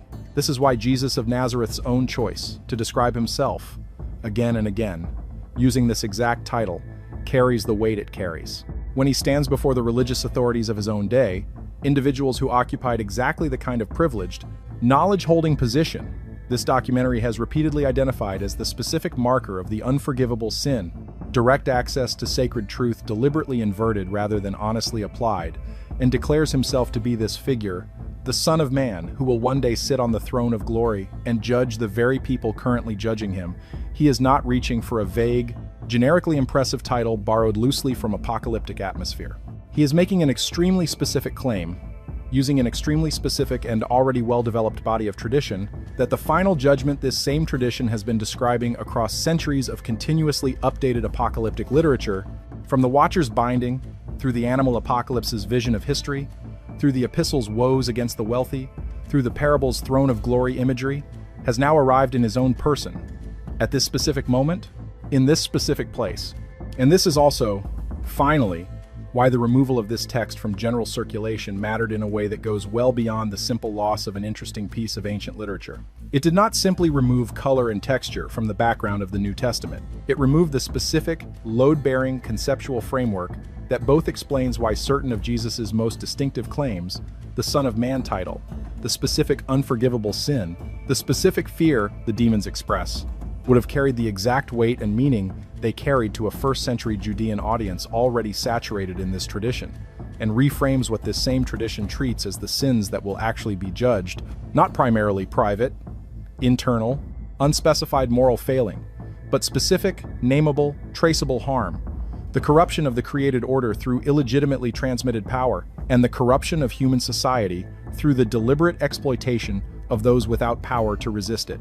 It is worth pausing, before this documentary moves toward its close, to sit honestly with what this entire body of evidence actually implies for how sin, judgment, and the specific claims of Jesus of Nazareth are understood today, because the point of tracing all of this manuscript history, all of these named councils and named scholars and named archangels, is not simply to accumulate interesting historical trivia. It is to ask a genuinely serious question. If this reframing is correct, if the sins that actually mattered to this tradition were specific, transmissible, traceable harms rather than an abstract internal checklist, what does that mean for anyone trying to take this material seriously as a guide to living rather than simply as a subject of historical curiosity? The most immediate implication concerns how modern religious teaching across nearly every Christian tradition has come to organize its own moral instruction. Ask most people who grew up in any branch of Western Christianity, Catholic, Protestant, or Orthodox, to describe what sin is, and the answers will cluster overwhelmingly around internal states and private failings: pride, lust, greed, envy, gluttony, wrath, sloth. The medieval catalog Pope Gregory the Great systematized in the late 6th century, itself already more than 2 centuries after the Book of Enoch had been formally excluded from Western scriptural authority. This catalog is not without genuine wisdom, and nothing in this documentary argues that private moral discipline is unimportant or that internal states of the heart carry no weight. But it is worth noticing, with real honesty, how thoroughly this later framework shifted the emphasis of Christian moral teaching away from the specific, traceable, victim-oriented framework. This documentary has spent its entire length tracing through the oldest surviving layers of the tradition Jesus himself was born into. Enoch's catalog never asks, as its primary question, whether a person's heart harbors private pride or private lust in the abstract. It asks who taught the specific technique of weapon making that led to increased bloodshed, who taught the specific cosmetic arts that led to deliberate seduction and deception, who specifically hoarded grain while tenant farmers starved, who specifically altered legal documents to dispossess the poor of inherited land. These are questions with answers that point outward, toward identifiable perpetrators and identifiable victims, rather than questions that resolve entirely within the private interior life of a single person examining their own conscience in isolation. Jesus' own recorded teaching, read against this background rather than against the later medieval framework, reads with the same outward-facing, victim-oriented emphasis far more consistently than popular religious culture often assumes. The sheep and the goats, in Matthew 25, are separated not according to a private inventory of internal vice, but according to whether they fed the hungry, gave drink to the thirsty, welcomed the stranger, clothed the naked, visited the sick and imprisoned, a checklist entirely oriented toward concrete action affecting identifiable others, delivered by the very Son of Man whose throne and judgment role this documentary has traced directly back to Enoch's parables. There is a specific pastoral and practical implication worth drawing out here, because it touches directly on how ordinary people navigate questions of guilt, scrupulosity, and moral anxiety within their own religious lives. A framework that treats sin primarily as private internal failing, disconnected from any question of concrete external harm, tends to generate a particular kind of anxious, endlessly self-examining religious psychology, a person perpetually uncertain whether their private thoughts, feelings, or momentary lapses have crossed some invisible threshold of sinfulness that only God can see and that they themselves can never be fully certain about. This is, historically, a documented pastoral problem across centuries of Christian devotional literature, sometimes labeled scrupulosity, in which sincere believers become trapped in cycles of anxious self-examination over private thoughts and feelings that produce no concrete harm to anyone. A framework closer to Enoch's own, and closer to the specific outward-facing emphasis of Jesus' own recorded parables about judgment, offers a different and in some ways more stable foundation. The question is not an impossible, endlessly recursive private audit of one's own heart, but a more answerable question about concrete action and concrete consequence. Did this specific action harm an identifiable person? Was this specific knowledge or power used to exploit rather than to serve? These are still searching, still demanding questions, but they are questions with the kind of external, checkable reference point that private introspection alone cannot provide. None of this is offered as a claim that private moral character does not matter, or that the medieval tradition's attention to internal vice was simply mistaken. The argument here is narrower and more specific. The earliest layer of the tradition Jesus of Nazareth was born into, the layer preserved most completely in the Book of Enoch, and confirmed by the oldest physical manuscript evidence available to modern scholarship, placed its primary emphasis on concrete, traceable, victim-oriented harm, and that emphasis was substantially present in Jesus' own recorded teaching, before later centuries of theological development shifted the center of gravity toward a more internalized, privatized framework, recovering access to that earlier layer, not as a replacement for later tradition, but as a genuine and historically documented part of the picture that was formally excluded from general circulation for 17 centuries, offers modern readers a chance to ask, with fresh eyes, which framework actually matches what Jesus himself, and the tradition he was born into, emphasized most consistently. This is also where the fair scholarly caveats this documentary presented earlier deserve to be brought back one final time, not as a hedge weakening the argument, but as the honest foundation any responsible treatment of this material has to stand on. The disputed dating of the parables, the genuine uncertainty about whether Jude's citation implies full canonical status or simply respectful use, the real possibility that some parallels reflect a shared apocalyptic milieu rather than direct textual dependency, all of these remain live scholarly questions that this documentary has not tried to resolve with false certainty. What remains solid, regardless of how those specific debates eventually settle, is the material that is not seriously disputed. The pre-Christian dating of the Book of the Watchers, confirmed by physical Aramaic fragments recovered at Qumran, the direct citation in Jude naming Enoch as a prophet, sitting inside the New Testament canon today, and the documented, traceable, throne room visionary tradition running from Ezekiel through Enoch into Revelation. On that solid foundation, without needing to overstate the more contested claims, the central argument of this documentary stands.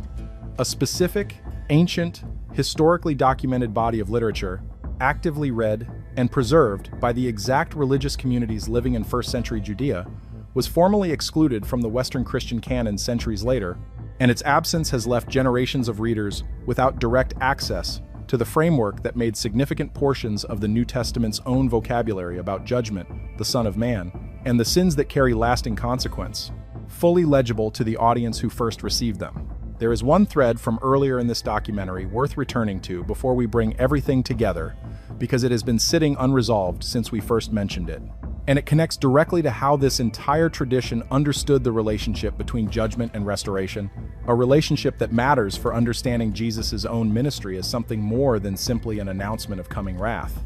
We noted, when discussing the 4 archangels commissioned in chapters 9 and 10 of the Book of the Watchers, that Raphael's assignment was not confined to binding Azazel in the desert. He was also commanded to heal the earth itself, the specific Ethiopic phrase rendered by most translators as a commission to proclaim healing to the earth, restoring what the Watchers' corruption had wounded. This detail connects to something significant in the wider ancient Near Eastern world this documentary has already surveyed regarding Babylonian and Egyptian tradition. Raphael's very name, commonly understood to mean God heals or God has healed, situates him within a specific and very old category of divine or angelic function recognized across the ancient Near East. The healer figure, distinct from the warrior, the judge, or the messenger, whose specific domain is the restoration of bodily and cosmic wholeness after damage has occurred. Mesopotamian religious tradition maintained an extensive and highly developed body of healing incantations, medical texts, and exorcism rituals, many of them invoking specific healing deities and associating illness itself with the intrusion of malevolent spiritual forces into the body. A framework that required not simply medical treatment in the narrow modern sense, but ritual expulsion of the corrupting spiritual presence causing the affliction.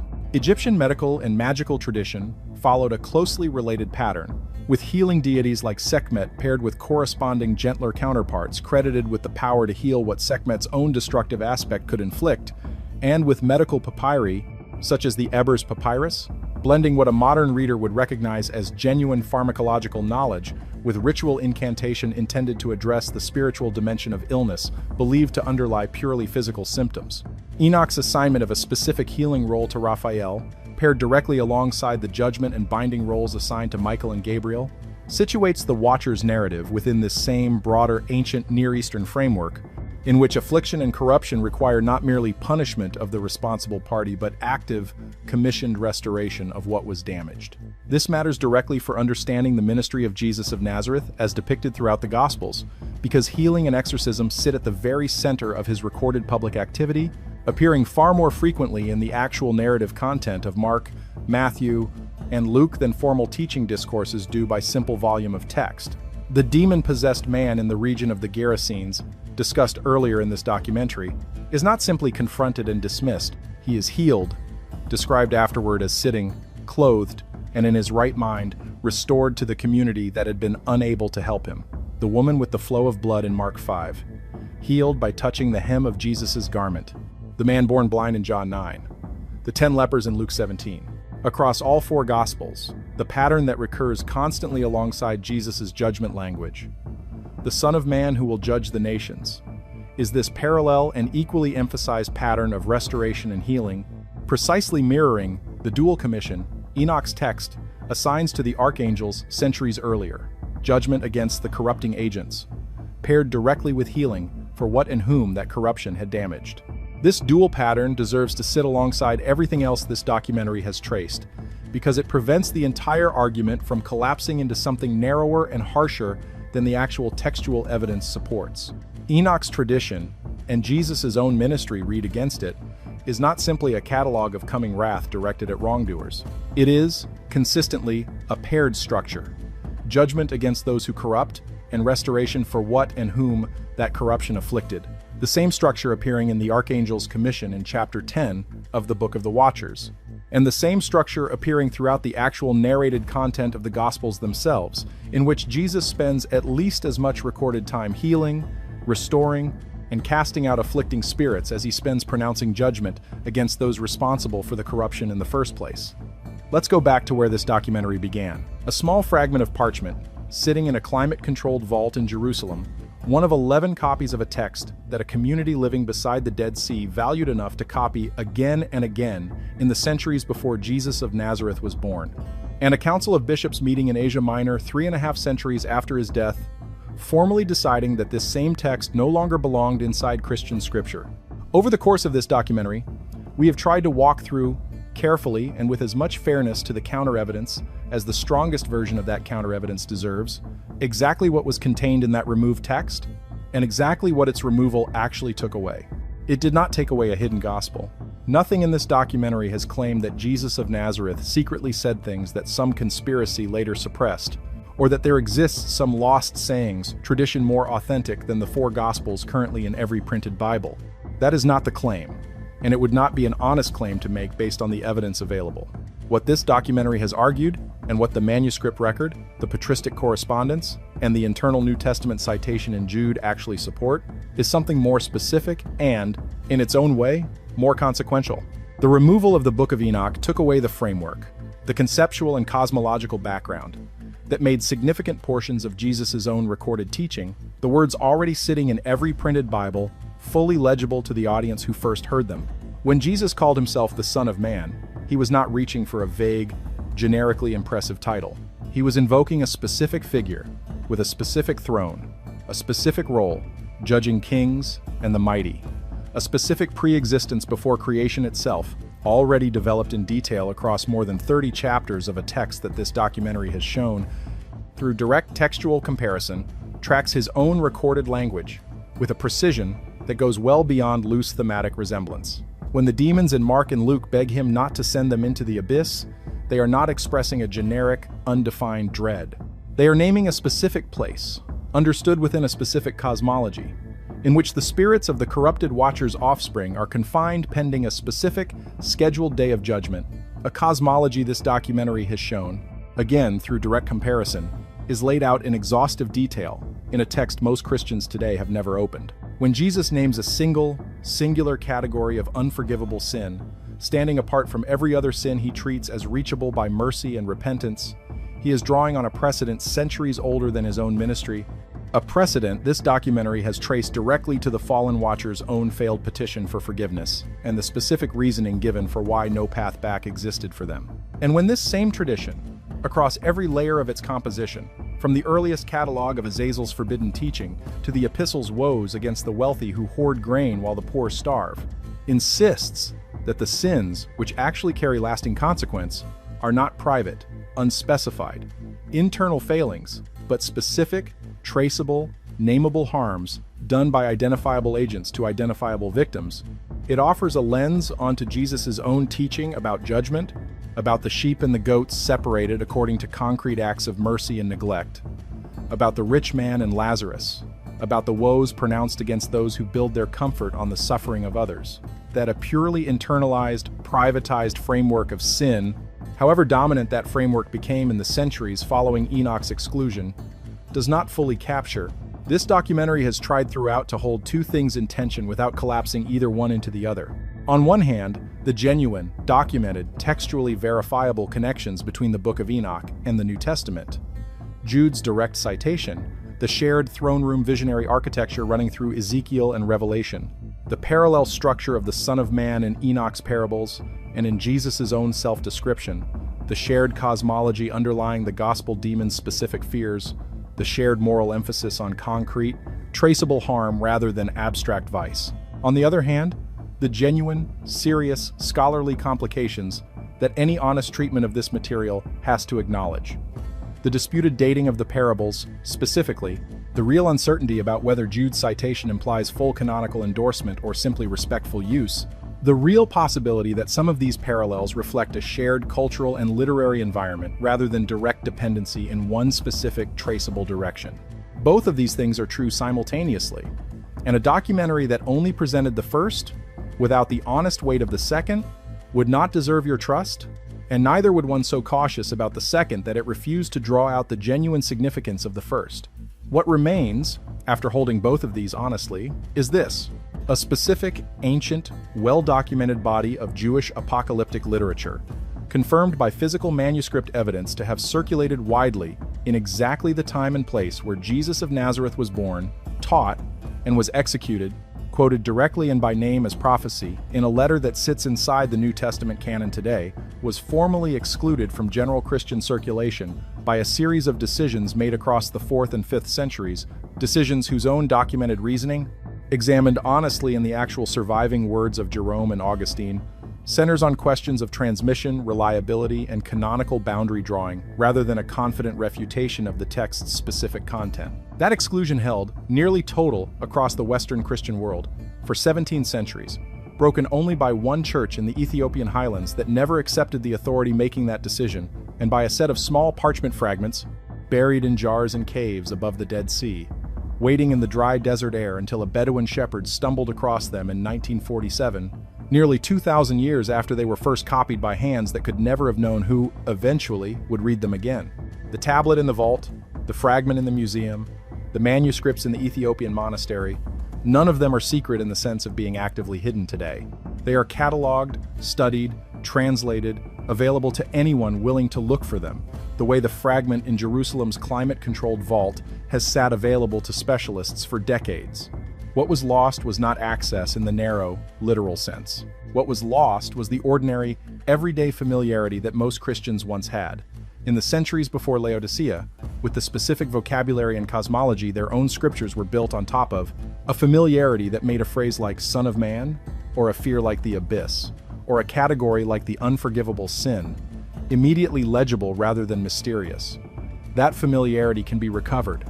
The text that provides it has never actually disappeared. It has simply been waiting, in Ge'ez, in Aramaic fragments, in a translation history running from James Bruce's journey to Ethiopia in 1773 through R.H. Charles's careful scholarship in 1906 to the physical confirmation the Dead Sea Scrolls provided in 1947 and the decades of careful academic work since, for readers willing to open it and read, for the first time in 17 centuries for most of the Western Christian world, exactly what the man who walked with God and then simply was not there anymore was shown, and what he was told to write down, and why. There is a practical question worth addressing directly before this documentary closes. because it is the question any careful viewer should be asking at this point. What does a person actually do with this material once they know it exists? The answer this documentary would suggest is not a demand for wholesale doctrinal revision, and it is not a claim that any single Christian tradition, Catholic, Protestant, Orthodox, or Ethiopian, has gotten everything wrong by either excluding or including this text from formal canonical status. The more modest and, in the end, more useful suggestion is simply this: read it. Read the Book of the Watchers alongside the Gospel of Mark and notice, without needing to resolve every scholarly dispute this documentary has raised, how differently the demon's fear of the abyss reads once you know what the abyss was understood to be. Read the parables of Enoch, alongside Matthew 25, and notice how the throne of glory, the gathering of the nations, and the separation of the righteous from the wicked land differently once you have seen where that specific vocabulary first took developed, extended form. Read the Epistle of Enoch's woes against the wealthy, alongside Luke 6 and Luke 16, and ask yourself honestly, which framework, the internalized private vice list, or the outward, victim-oriented indictment this older text insists on, better matches what the Gospels themselves actually emphasize when you read them without the intervening centuries of later theological tradition standing between you and the text. None of this requires abandoning any existing faith commitment or accepting every conclusion this documentary has offered along the way. It requires only the willingness to go back to a document that sat, mostly unread by ordinary believers, for 17 centuries, not because it was proven false, but because a series of councils and scholars, working in good faith, with the manuscript evidence available to them at the time, made a cautious judgment about transmission and canonical boundaries that later physical discoveries have substantially, if not completely, called into question. The scrolls are no longer hidden in the caves above the Dead Sea. The manuscripts are no longer locked away in a single Ethiopian monastery inaccessible to outside scholarship. The text is available, translated, studied, and waiting, and the choice of whether to read it and what to make of what it says belongs now, as it always should have, to you.